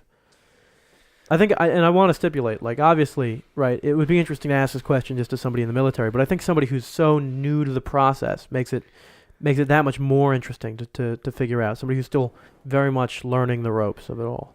I mean, there's kids that I went to high school with that they're going to college parties till 3 a.m. to 4 a.m. They're sleeping until 12 o'clock. They're skipping classes. And they're partying. They're going to these games, going to this games. And I remember in the beginning, when my parents came up for Parents Weekend, saw my parents and my brother, I went to my dad, I was like, I see all of my friends, at Alabama and Clemson and Florida State and, all these party schools, and they're going to these football games and all this fun they're having. It's like, I'm here, I have to wear this military uniform, and, I have to listen to what my leaders say, and I have to be a recruit, and I have to learn this. And, it can be frustrating at times not being an individual because, you think about it. You get a haircut. Everybody has the same haircut. Everybody wears the same thing. Everybody walks the same way. You talk the same way. Not being able to say I, talking in the third person, all these things that makes you an individual, you have to learn that before you can be an individual, you have to be able to work cohesively as a unit and work cohesively as a team. Those things transitioning when I come home, I'll tell you, and we've done it, staying up till 3 a.m. playing Xbox or staying up till 4 a.m. doing whatever. And when I'm accustomed to waking up at 4, waking up at 4:30, waking up at 5 o'clock, sleeping until 11 o'clock is like the end of my day, because when you get up at 5 o'clock and you're going until 10:30, 11 o'clock at night, you'd be surprised what you can get done in a day. So when I come home, the amount of stuff I've been able to do because I have nothing weighing me down, such as school or military training or anything like that, you find out that you quickly develop a very regimented life. And those ideas of being regimented and preparing and having discipline and having self, almost like self-accountability translates to things you do in civilian life. And, as I mentioned earlier in the podcast, my uncle was a chief petty officer, served in the Navy for 20 years. It was almost like he told me, when he transitioned out of the military to the civilian world, you have so much support and comfort in the military because every struggle you have 10 guys on your left, 10 guys on your right who are going through the same process with each other. It almost forms this brotherhood that you have people that I got his back and he has my back. And sometimes you lose that in the civilian world because, we live in a society where people are, it talks about earlier with the cars. They don't care there's a risk with these cars. And people have to get each other. Yeah. They don't care that this screen could potentially kill somebody else or harm somebody else. I make a lot of money and I want that. I want to be able to enjoy that. I want to have success, not we have success. We completed this as a team. We completed the mission. So it's that compound issue. Sometimes you find people butting heads because, you're brought up one way and then you're told to be taught another way. But all in all, I think if I could go back, I wouldn't trade it, because regardless of what happens in 4 years, the ability to learn self-discipline and be able to learn how to regiment your life and learn how to learn time management and how to work as a team, work cohesively will not only help you whether you go into the military, the private sector, but will work in life as a whole. So, be honest here. That's what they try to really imprint upon you at the school. How well would you say it's worked? Like how much do you honestly think that and again, you're only a semester in, but how much would you say that you do truly feel as if, like, in some sense your individuality hasn't, like, superseded you, but it's no longer important to you so much as your, like, collectiveness? Would you say that that's because I mean, like, I have my own theories that, like, sure, this is what the military tries to do. I have to imagine, though, like, that's where you have instances of people going rogue and, deciding to do things on their own. Is like, I'm sure it works, but I can't imagine that it drives away everything. As a whole, I feel, I'm not going to lie to you and say I've completely forgotten about myself.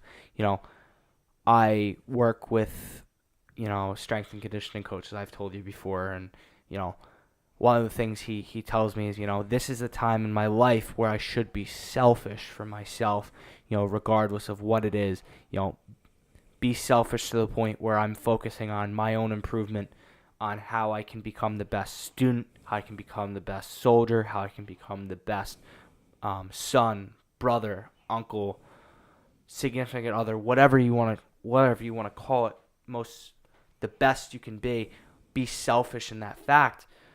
But I can definitely see there's kids that I graduated this rookdom with. I became full cadets with that. It doesn't matter that we went through that there's always going to be self-centered, and they're always going to feel, well, you know what? It doesn't matter that I'm doing this. Yes, we have to get through this, but they're only going to put in as much effort as required to finish it as a whole, but not completely dedicate themselves to the idea of being a team. I think don't quote me on it, but I believe it was Michael Jordan that once was told, Michael, there's no I in team, and he responded with, there might not be an I in team, but there is a me.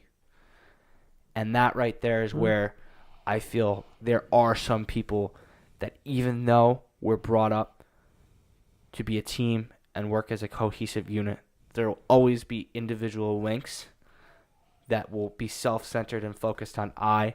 And that's why, no matter what unit you are, you will always be as weak as the weakest link. That's fair. Makes sense. I mean, in your own time, though, I mean, that was like just a sort of, perspective answer to, like, the one. In your own time, how do you feel? And I'm not suggesting that one way or the other should be more desired. Like, you could say each of them, is like, it's good to have individuality, but at the same time, it's good to abandon it in favor of working better as a team. How would you say it's worked on you? I would say, I haven't completely forgotten about myself. They say when you go to boot camp, when you go to basic training, when you go into these military systems, you will never be the same person as before you got there. And I feel that when you go through this process, it's not that you're not the same person you are when you left. You're still the same person, but there's things about you that are better. There's things about you that have improved. There's things that you see in yourself that, you might not have been as good at as when you left. And it's not that you're not the same person, but it's the fact that you're better at some things. I mean, personally myself, before I left, I was a kid who flew through high school, didn't really study, but I had good grades because I found, success with the things I did. Getting to college, learning how to be focused on time management, focusing on what to put first, what assignment is more important than the other, on top of all of my military responsibilities and, learning all I need to learn. That's one thing that I can see has improved, that, even though as an individual, I might want to say, I'd rather do this. The idea of, well, I get it, Ryan, you want to do this, but this is the most important to the task at hand. It's learning when to shut off the individual portion in your brain and turn on the team component, because when you turn off the individual component and you turn on the team component, not only do you look at things through a different lens, but you look at it, how can we most efficiently get this task done while not wasting everybody's time. So, to that extent then, do you feel that like your creativity has been negatively impacted in any way? Or I mean, I guess negative is, I shouldn't like include a connotation, but do you feel that some senses that people would normally attribute to like, individuality, creativity, or like introspection, something like that, do you feel that any of that has been impacted in some way, that either there's been like some loss of that or some devaluation of that, now that so much hinges more around like, so to say, the unit, the collective nature of it all? Absolutely not. I mean, the biggest misconception when people talk to me, they think I left a human being and I'm now half human, half cyborg, or half robotic, that, I've just been, I flip a switch and Ryan goes away and I'm something that was pre-programmed almost out of like a sci-fi or a Hollywood film. Out of uniform, I'm still the same person as when I left in terms of creativity, that I still can, express my creativity through music or sports or, writing. It's still there, but it's almost as if you learn when and when not to express that creativity, and you learn when is the appropriate time to be an individual. You look at all of sports, and as an avid sports fan myself, there's the idea of taking the team and putting it on your back. As a huge hockey fan, I think back to the cup run for the Rangers, right, in 2014 versus the Kings. You had Marty St. Louis, who loses his mother, and the Rangers are down 3-1 to the Penguins, going back to Pittsburgh, and through Marty St. Louis and Henrik Lundqvist saying, what, boys, I'm throwing the team on my back. I'm going to carry this team. And a guy like Lundqvist, who had unreal stats through the entire playoffs and his playoff career as a whole, that idea of there are going to be times, regardless whether you play sports, whether you work in an office, or whether you're in the military, that you're going to say, this is where I'm going to step in, and even though we have to work as a cohesive unit to get the job done, I'm going to throw the team on my back right now, and we're going to get this done. And there's going to be a point where you need to be a leader, and you need to say, as much as we've been instilled that we have to do this as a team and cohesive unit, you need somebody to step in and say, well, you know what? That's great. We're a team, but we need a team leader. We need a squad leader who's going to work and going to make the decisions that we feel are going to not only be best for the unit as a whole, but I feel will generally be successful to the task at hand. Right. Okay. So, I mean, what I'm gathering then is, so would you say then, like, there is, in some sense, two different yous? Like, is there military you and then not military you? And how much do they influence each other?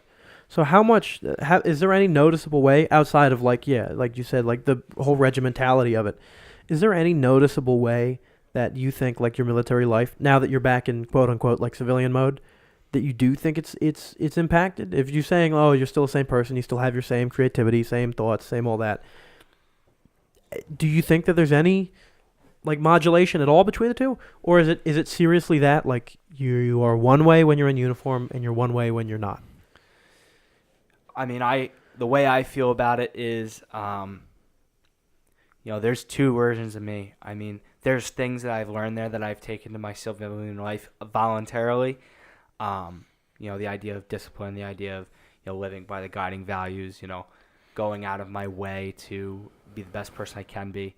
But, when I had a leadership staff going through this process that, there was leadership staff that, you look in history, you can go on YouTube and find, through basic training for some units, there's drill sergeants that will lay into you, and you can go on YouTube and look in Hollywood films, and there's going to be individuals, that were that way. But I had a leadership staff that not were they any less on us. They were still hard. They still required the best, and they still expected you to give your best 150% 24/7. But almost as if they taught you that there's a fine line and there's a switch in the back of your head. You flip the switch and you're full military bearing, you're full going. And that means standing at attention for echo taps.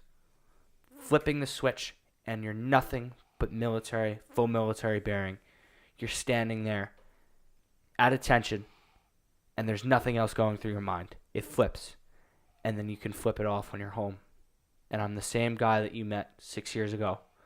I'm the same guy before you knew I was in the military, knew what I was doing, the guy you met. And it's being able to distinguish when and when not to use those versions of yourself.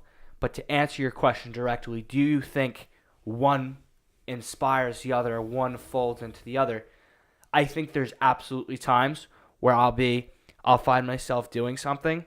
The first time I came home and I made my bed in October, I tried to make my bed like I did at school. I was there for 2 months, and we're taught to make hospital corners and make a white collar, a dust cover.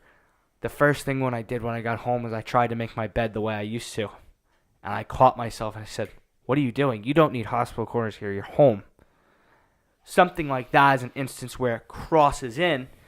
And then there's times I'm at school and I would be talking to somebody in my leadership, and rather than saying to my platoon leader, "Yes, sir," I would say, "Yeah," and he'd look at me and say, "Yeah," because it's that sometimes you find them falling into each other. Right. But it's as you go through the process and you get more experience and time under your belt, you learn how to control that switch on when it's in which mode. So, right. And shift over to you here for a second, Frank.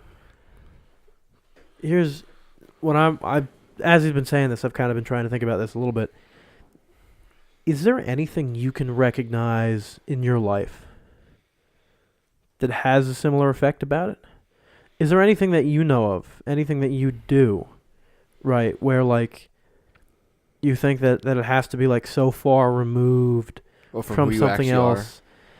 I don't want to say who you actually are. Well, let me ask you this, Ryan. Do you feel that military you is any less actual you, or it's just new, like a new one that you haven't discovered before? It's a new one to me. I mean, I can, the way we look at it on the Hill is, "Oh, you guys are smoking and joking." That's one of the favorite lines that we were told, going into another, one of my Rook brothers' rooms, we're laughing and joking. "Hey, why are you smoking and joking in there?" You can be I could be in military mode and still crack jokes with people. It's understanding when and when is acceptable to do that. But I mean, it can happen, and it's not that necessarily it's changing me. It's just a new version I never knew existed. Right. So I mean, like I'll ask. Actually, I'll pose it to you because it might be even more interesting in that sense. Then, is there anything in because you've been through this now, because you're experiencing this? Is there anything at all that this is like comparable to? Not the whole like regimented exercise or anything like that. Like I'm not asking like that aspect of military life is it comparable. What I want to know, is it in any way the notion of trying to split yourself, trying to split your life? There's one thing I can think of in my own life, which I'll bring up in a second. But I want to ask from you first, again, because you've been through it. I'm just listening to what you have to say. So, if anything, what you have to say might help me figure this out a little more. I 100% absolutely. As somebody who went through Catholic school from when I was a little kid through 4th grade, I can remember, in the summertime, it was khaki shorts, it was khaki pants with polo shirt, and in the winter, it was khaki pants with a dress shirt, a tie, maybe a jacket. You never know. 100%, I can tell you that it's that switch between being in school when you're supposed to act a certain way, you're supposed to talk a certain way, supposed to look a certain way, and then being home, being just a regular kid. I guess I was I was too young. I might have been too young at that time to really understand the concept, but I'm familiar with the two versions. I mean, playing hockey, there's a certain version of me that comes out when I played sports, when I played baseball, when I played hockey, having to deal with a coach, having to deal with referees or dealing with the umpires, learning how to deal with teammates. There was times that I played on teams with some of my best friends that I have now, or kids that I was really close with, that we would be at each other's necks on the bench, screaming, yelling, cursing, telling each other why we weren't supposed to be there. That's something we'd leave the rink and it was like nothing ever happened, but just in that moment you're a different individual because your mind almost changes on what the main goal is. And you really think about what's the goal as a civilian? What's the goal? Like, what are we doing? But in hockey, as someone who played sports yourself, win the game. All right. Score goals. Played sound defensive game. In the military, what's the task at hand? How can we efficiently do the task? Protecting all the common goals. What's the goal as a civilian? It's what we make it to be. If I want to be a doctor, I want to save lives. I want to make improvement into the medical field. If I'm a lawyer, I want to be able to defend those who can't. I want to be able to maybe change laws that I feel are unfair. And that can go for anything you do. You could be a doctor, a police officer, a lawyer, a politician, whatever it may be. That goes for, you're going to find you have a different version of you when you're there. I mean, my father, as you know my father, he says to me, he has two versions. He has his work version, which he needs to be able to lead people and be a natural leader and be able to address people and direct them in the right way. And when he's home, he's a husband first. He's a father. He's a grandfather to my nephew, and he takes a different role. He doesn't use the nurturing approach at school while at work. While at home, he uses the nurturing approach because he raised me, my brother, my sister, right. and myself. Well, he's got to be a dad. Correct. Yeah. So, I mean, the one I'm sort of thinking of my own life, and I mean, you actually hit sort of upon it. Obviously, I go to a private high school now. Me and Frank both do. I'm not going to say that like the person I have to be in high school would necessarily be any different than the person I am outside of it. Like our school is pretty cool in the sense that you can still have quite a personality in the school, and that is true. That is one benefit of it. Right. Yeah, and they'll be. I would say fairly lenient about it, about the whole notion of again having your own personality and going through school with that personality. But for me, if anything, the biggest thing is just being the fact that I went to middle school. I mean, I know you, Ryan, through middle school basically. I went up where I live, and now I still live in the same spot, but I go to school an hour south, right? And walking into that opportunity, you in some sense you have the opportunity to not to like pretend to be somebody else, but to just reinvent yourself. Right, to define yourself as somebody entirely new, which is something that I'll be honest at the time was sort of appealing, and it's something I certainly took advantage of. So like in some sense, if anything, I would say I am like the newer me, way more than I am in a sense the older me, because I mean, well, there aren't people from up around here that I talk to anymore. I talk to you, Ryan, and that's not even too often anymore, right? But beyond that, and I think in most cases the newer me has maleated into who I become when I talk to you, Ryan. But I think there are some traces of the older me still around. And I mean, like I like what you were saying, in the sense that I agree. It doesn't seem as if one has to be more prevalent, or one is, and that's why I asked you that question. Does one feel like more you than the other one? I don't think so. No, I think they're both you. I just think at different points in time you sort of discover new aspects of your personality, and I don't think toning something down and something up, I mean, like akin to like playing an instrument, right? If you're playing a guitar and you turn the treble all the way down, you turn the mids all the way up, you're still playing the same guitar and you're still producing the same notes. It's just the sound that comes out hits people a little differently. And same thing. If you change all the controls around, it's the sound, the way it hits people, the way people interpret it, that it becomes different, right? You could still play the same A minor chord, but whether or not it feels sad and melancholy, or if it feels like anticipatory of like another chord, whether it has a lot of like where you get like tension and release in chords isn't even so much in the chord shape, but like how you play it, how you play around with the tone and the actual sound of it. So in some sense, I guess what I'm saying is, it's you turn down different aspects of who you are. It's not that they go away. You've dialed them back, and you dial up other ones, and you've discovered a new mix of who you can be, but it doesn't mean it's any different than who you are. And you take aspects from each person, each you, and you take those aspects, and you'll find over a long period of time, both will almost blend to make the perfect version of you.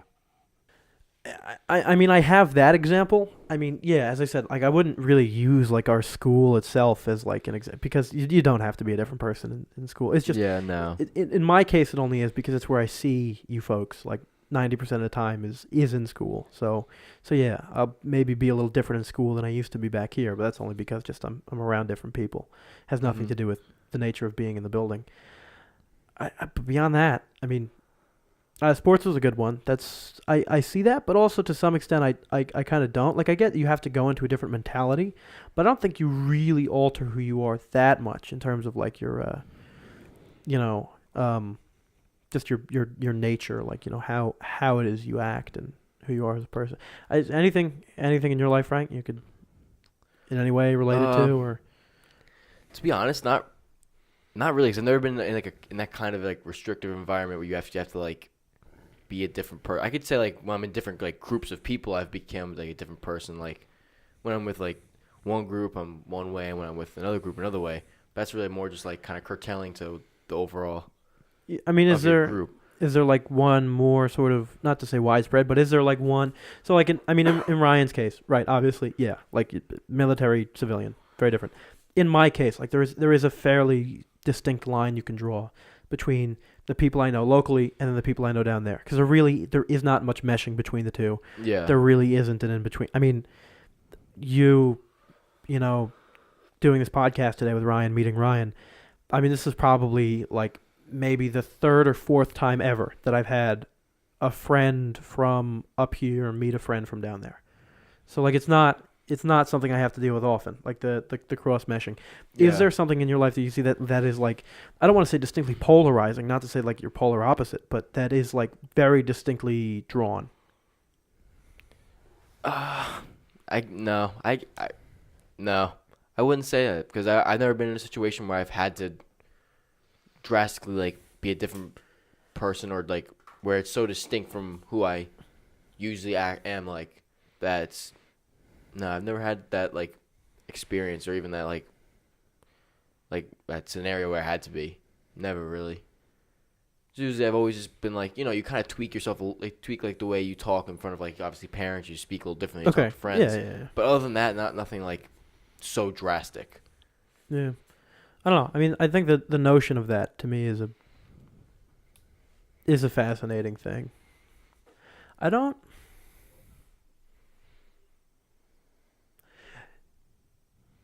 Do you reckon it's progressive or regressive?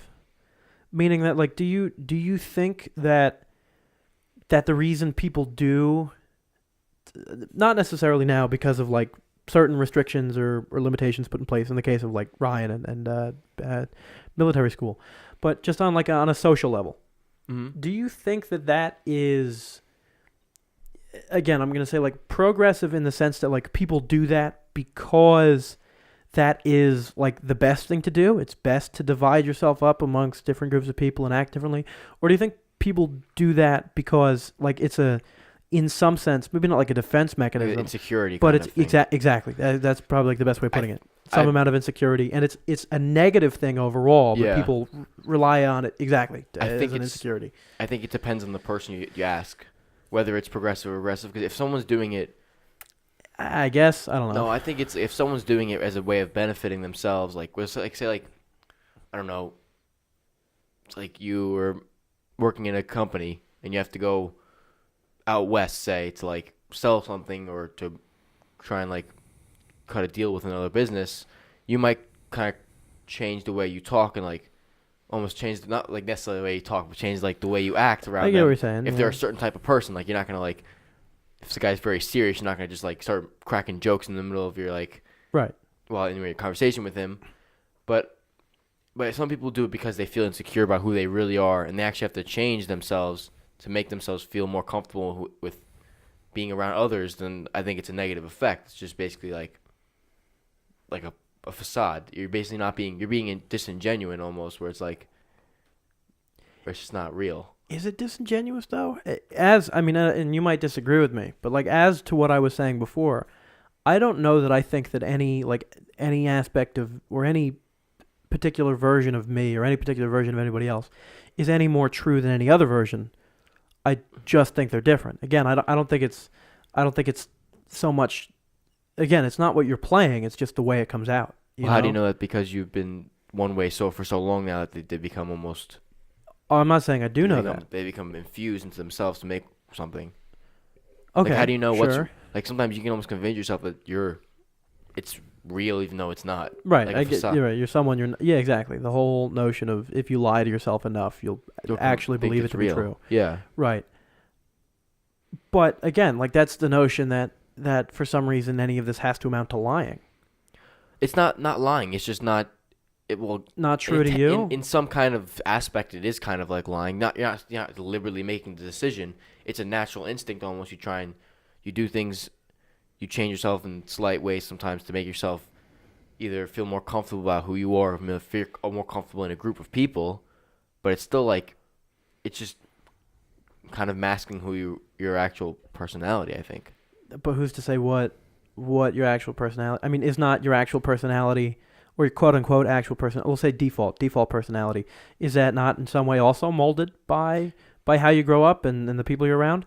So yeah, maybe it's molded by how you change it. Well, what I'm saying is though, like maybe the way you grow up and that you spend a lot of your life isn't really the way that you feel you want to be, and that once you explore outwards and you meet new people, that new person you try to define yourself as.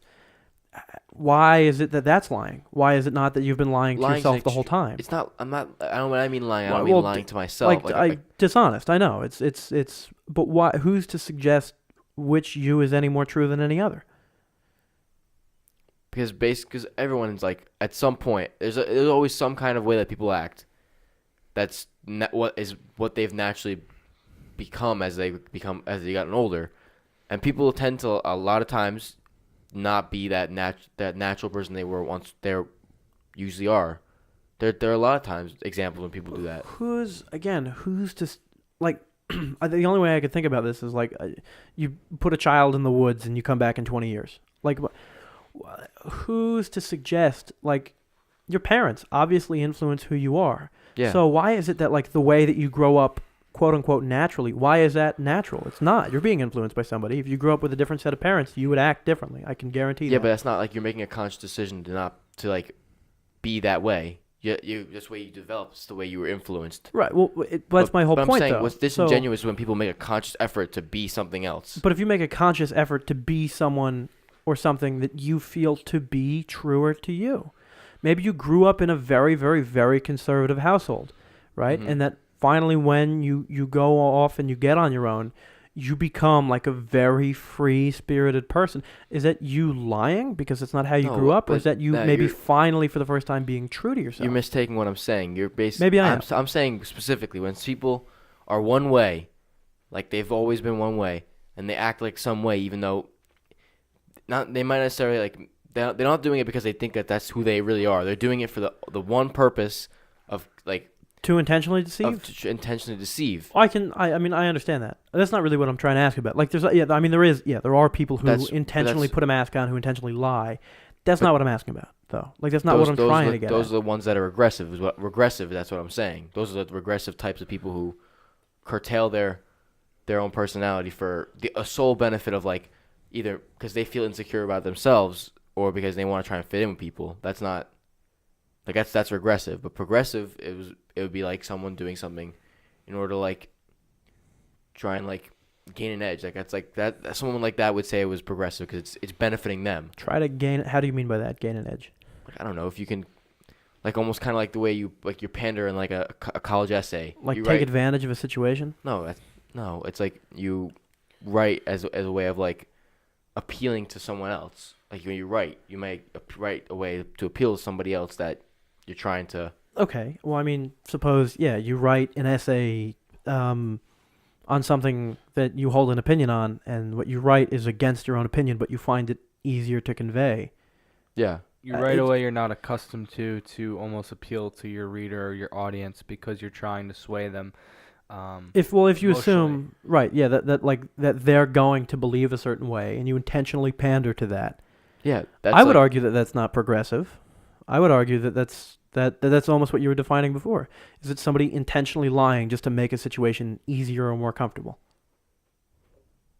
I don't know. I mean, I guess in that situation it could be seen as that. But if you're writing something in order to like a college supplement, and you know that like say the college supplement has a religious affiliation, and maybe you slightly like maybe over exaggerate your religious affiliation. Pander towards that? I would call it disingenuous. Yeah.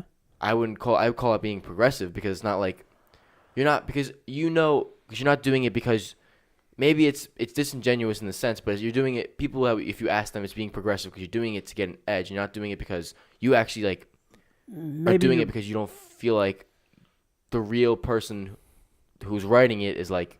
Maybe you're misinterpreting what I mean by progressive. I mean progressive meaning like truly helpful, like to you as a person. I mean, I get it. Okay, maybe it'll give you a better chance of getting into college. That's not what I'm. That's not what I'm trying to get. Genuine help to like you and your own moral awareness of yourself is what I think to be like in my case what I'm saying to mean progressive. So like I think doing that, lying or fibbing something on some sort of essay, again, not even to say lying, but like over exaggerating or fibbing to some extent.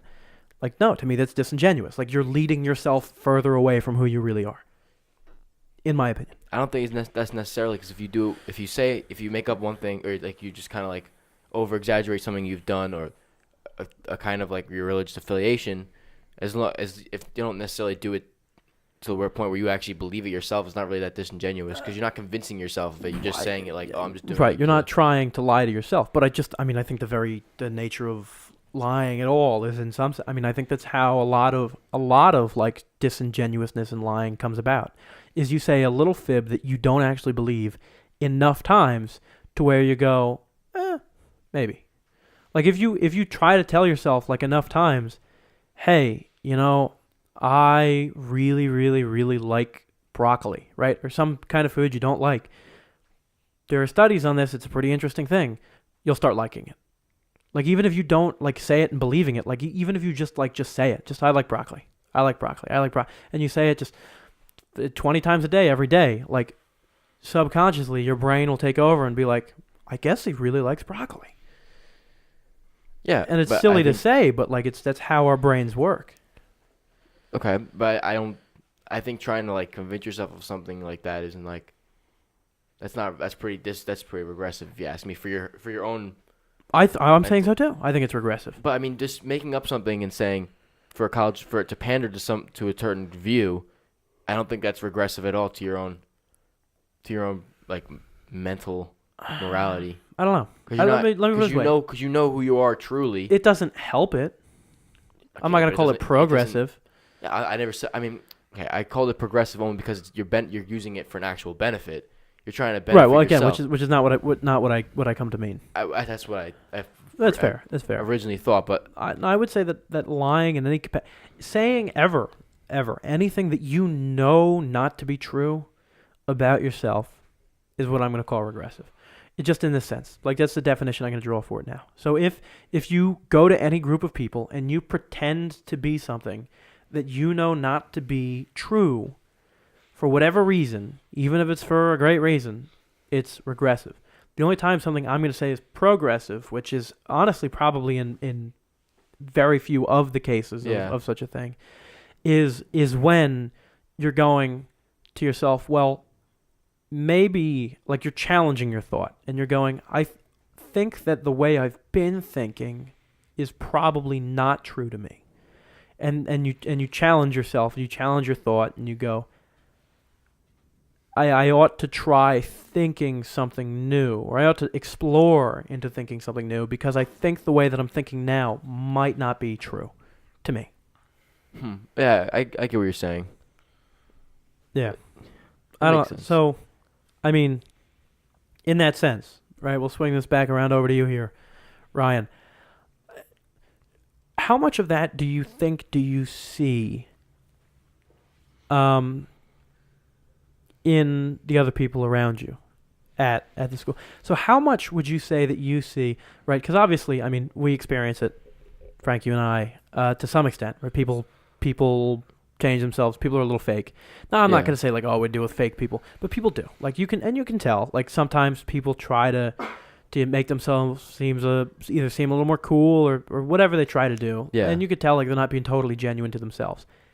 How much does that play in to military school is what I would really like to sort of to get at here. Like what, how does that play in? And obviously, because to some extent you've admitted that you have to do it.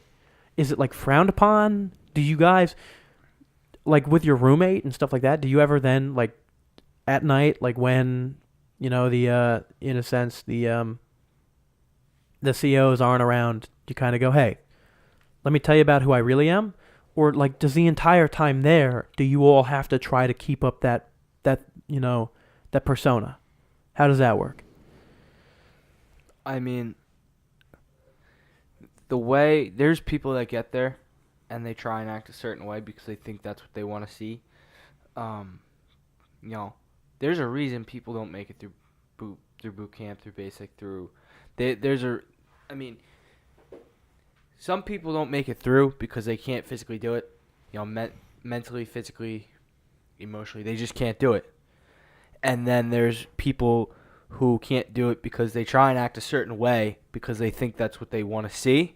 They think they want to see that version of that individual. And they weed out the people that are like that. They don't want people to fake being a certain way. They want them to adapt to it.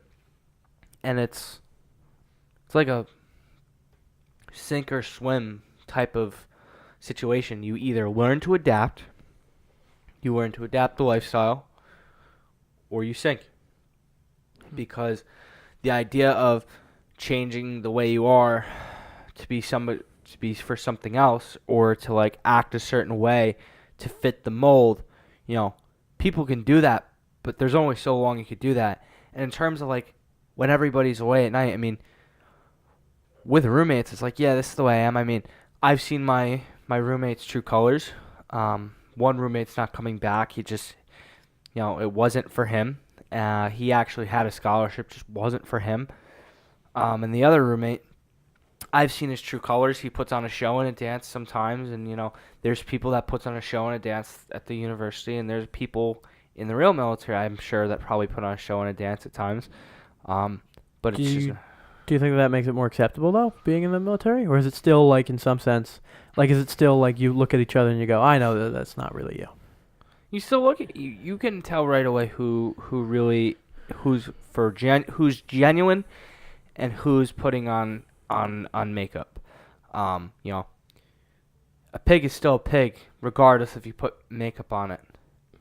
It only makes it look prettier. But deep down, the true colors is a pig's a pig.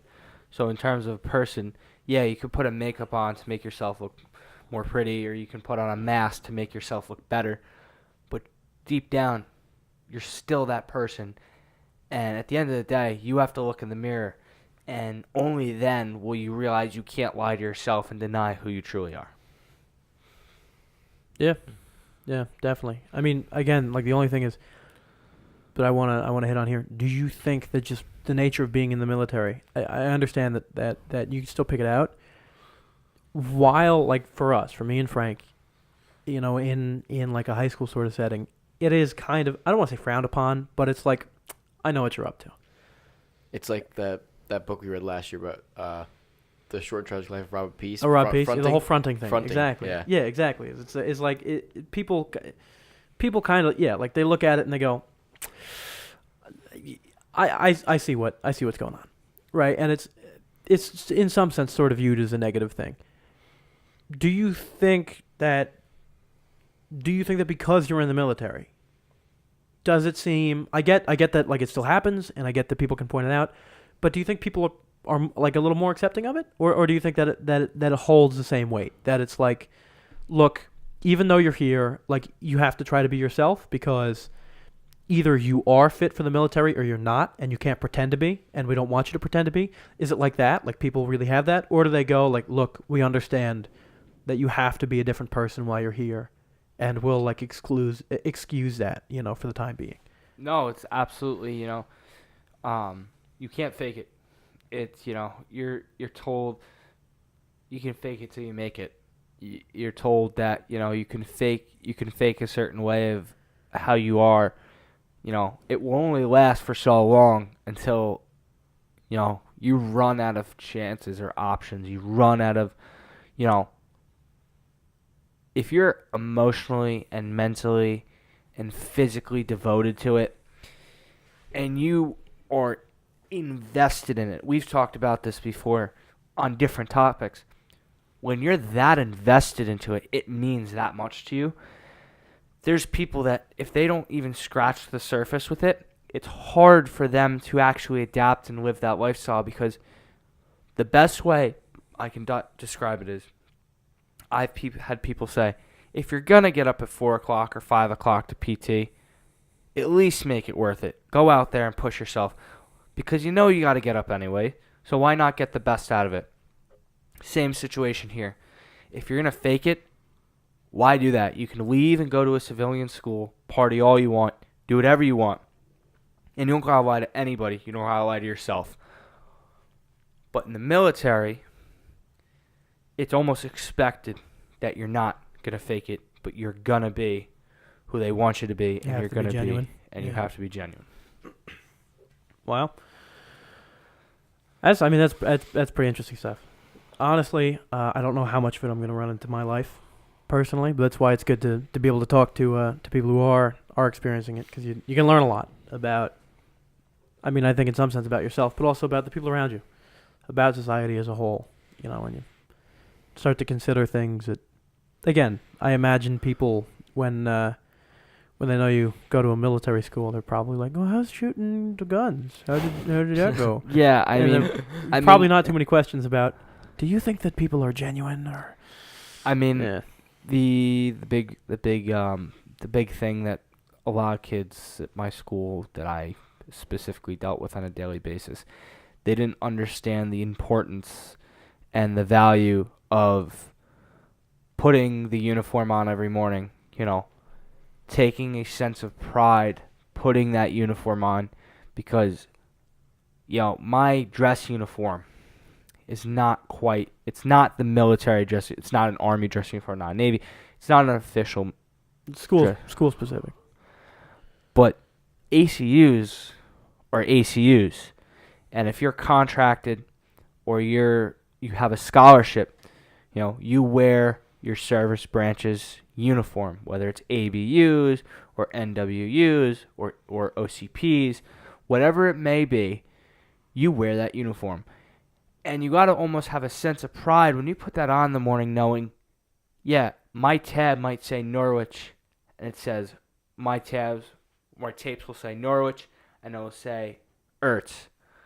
But I'm still wearing the American flag on my right shoulder, and I'm still wearing that same exact uniform that men and women have died wearing, protecting this country and fighting so hard for.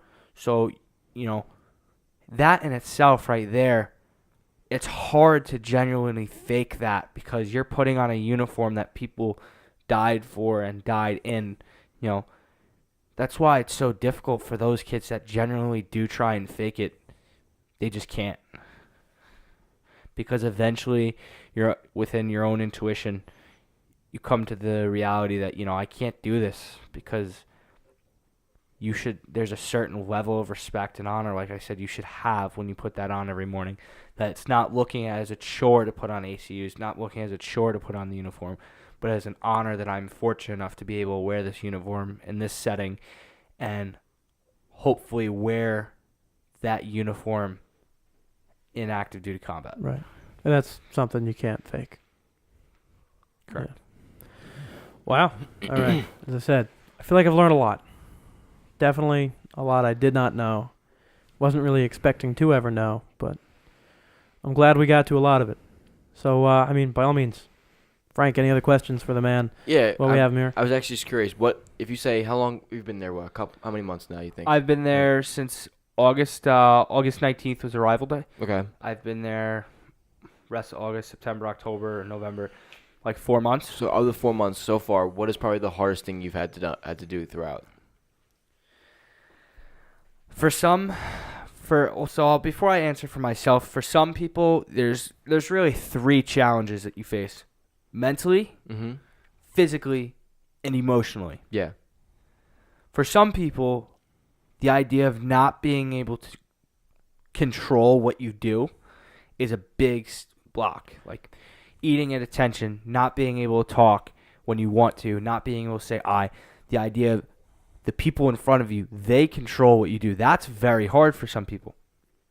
Then you have people, I have friends that I knew going into the school that were there. The 99% rule. If you go into the school with a significant other, 99% of the time, you're going to leave the school year with either somebody else or or no one at all, because it's such a stressful thing to go to the school. Yeah. And you got to say, hey, bye, you won't hear from me till December. I mean, you get your phone once a week, but, I mean, the idea of he can tell you firsthand, because I had to tape my phone up in a plastic bag, tape it, and keep it off face down on my desk all week long, and I had time on Sunday to call my parents, and that was it. Because the concept is, you need to learn how to be successful when you're isolated and to yourself. But for me, the biggest challenge when I got there was I had trouble adapting to the lifestyle, learning the time management. Getting up for PT was no fun.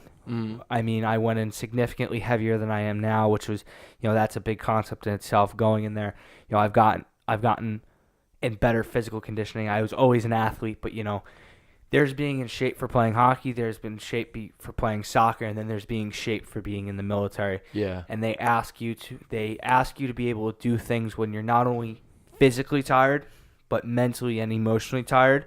So the biggest challenge was learning to adapt to the lifestyle and learning how to be able to be the best you can be, even when you're low on energy and you have nothing left in the tank. Because at that point, it's not about how good you are, but it's learning more about yourself and learning about the dog in yourself, the willpower, the grit inside of you to be able to push through and to learn to fight when you're back against the wall and you have nothing left.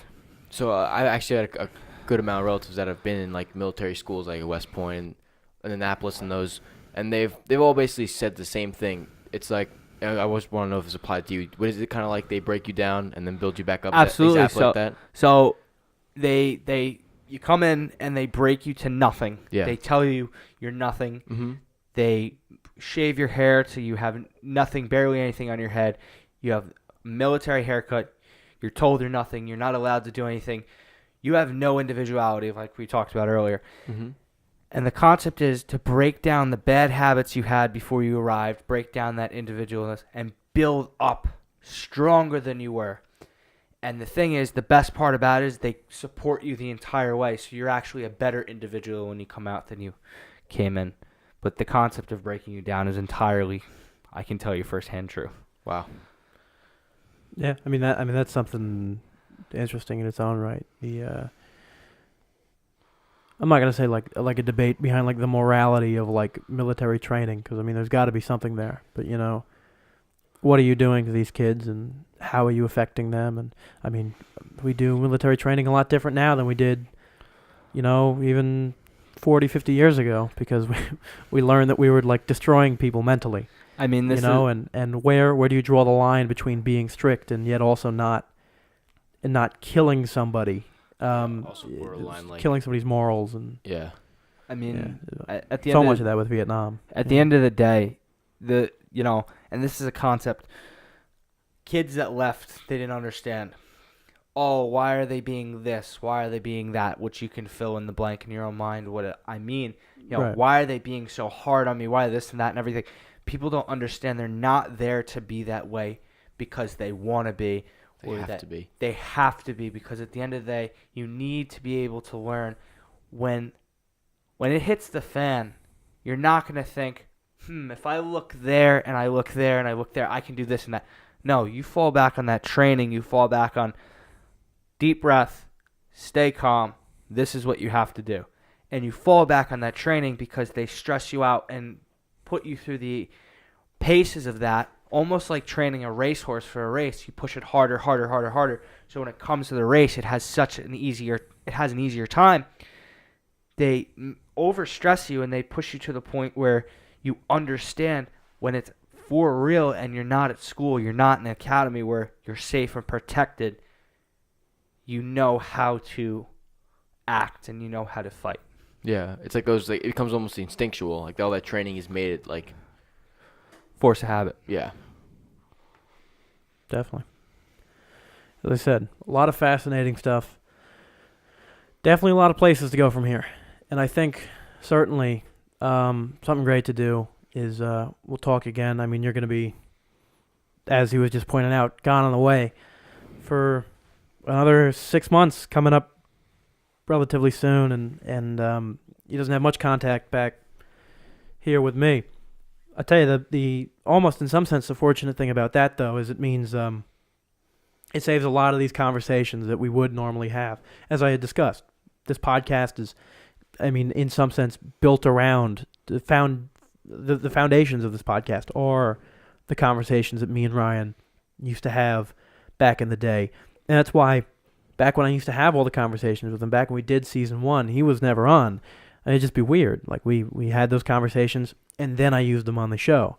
So it's almost like if we just like mic'd up, our phone calls, like that would be, in a sense, what it ought to be if you wanted like a good podcast out of it. In some sense, it's what's going on now, because it's been so long since we've really talked, and I mean we've definitely BS'd around a little bit, but in terms of when we've communicated with each other, but I really haven't had the opportunity to sit down for some time now in almost 4 or 5 months and really get to ask him some of these questions and really get to figure out what's going through his mind and what it's like that by the time, 6 months from now when he's out again, same thing will be true. I won't have had much communication with him.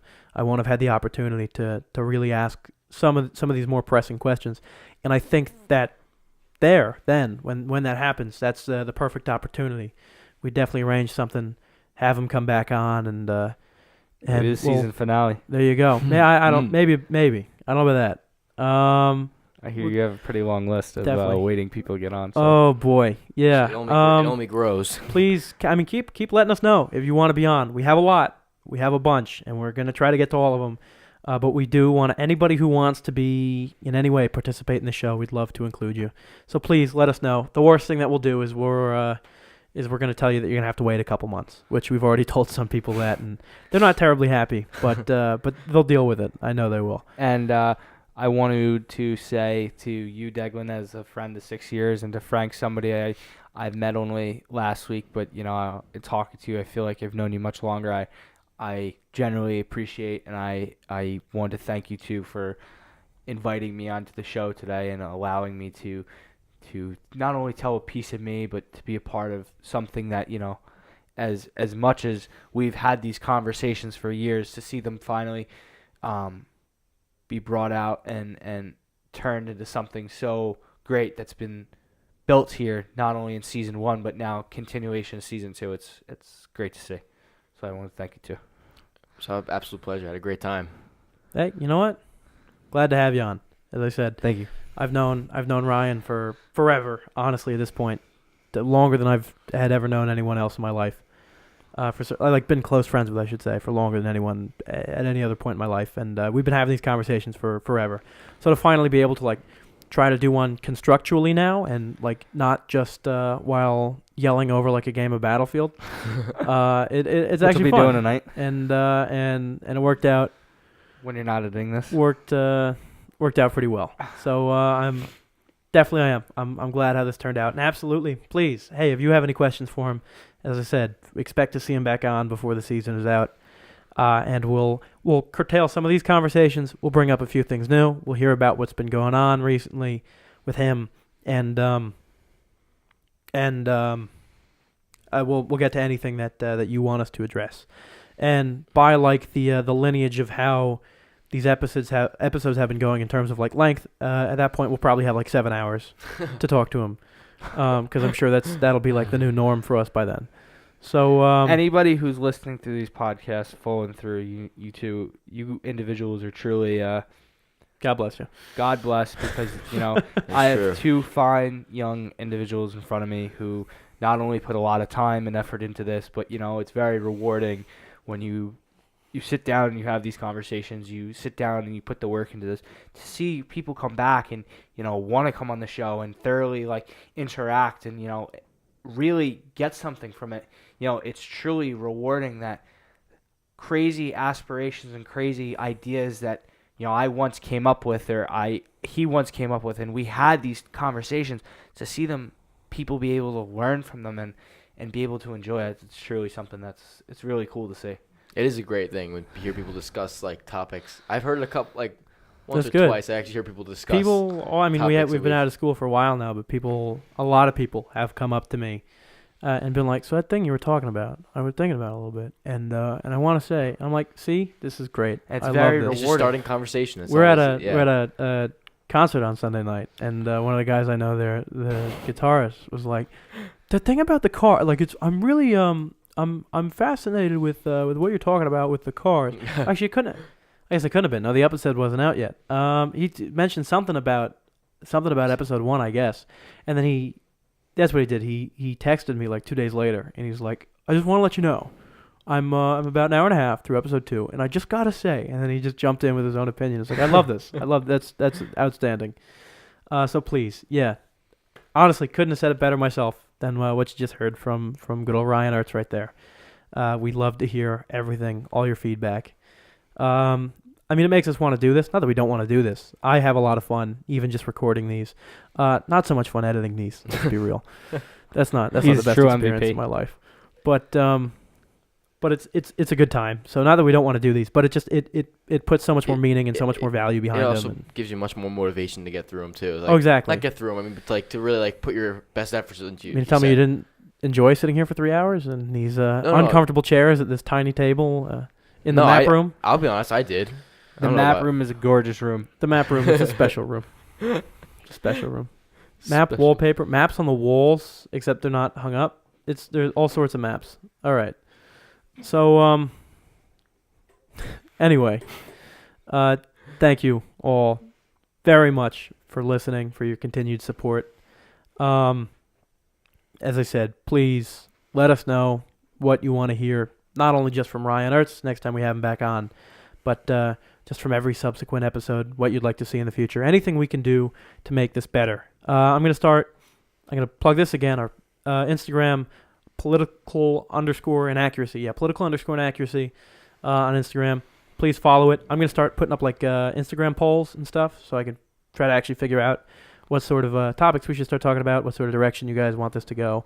So it's a little bit more of a collaborative thing than just me and Frank here talking to whomever we choose. But other than that, outside of that, absolutely, we really appreciate all the continued support. And until next time, goodbye.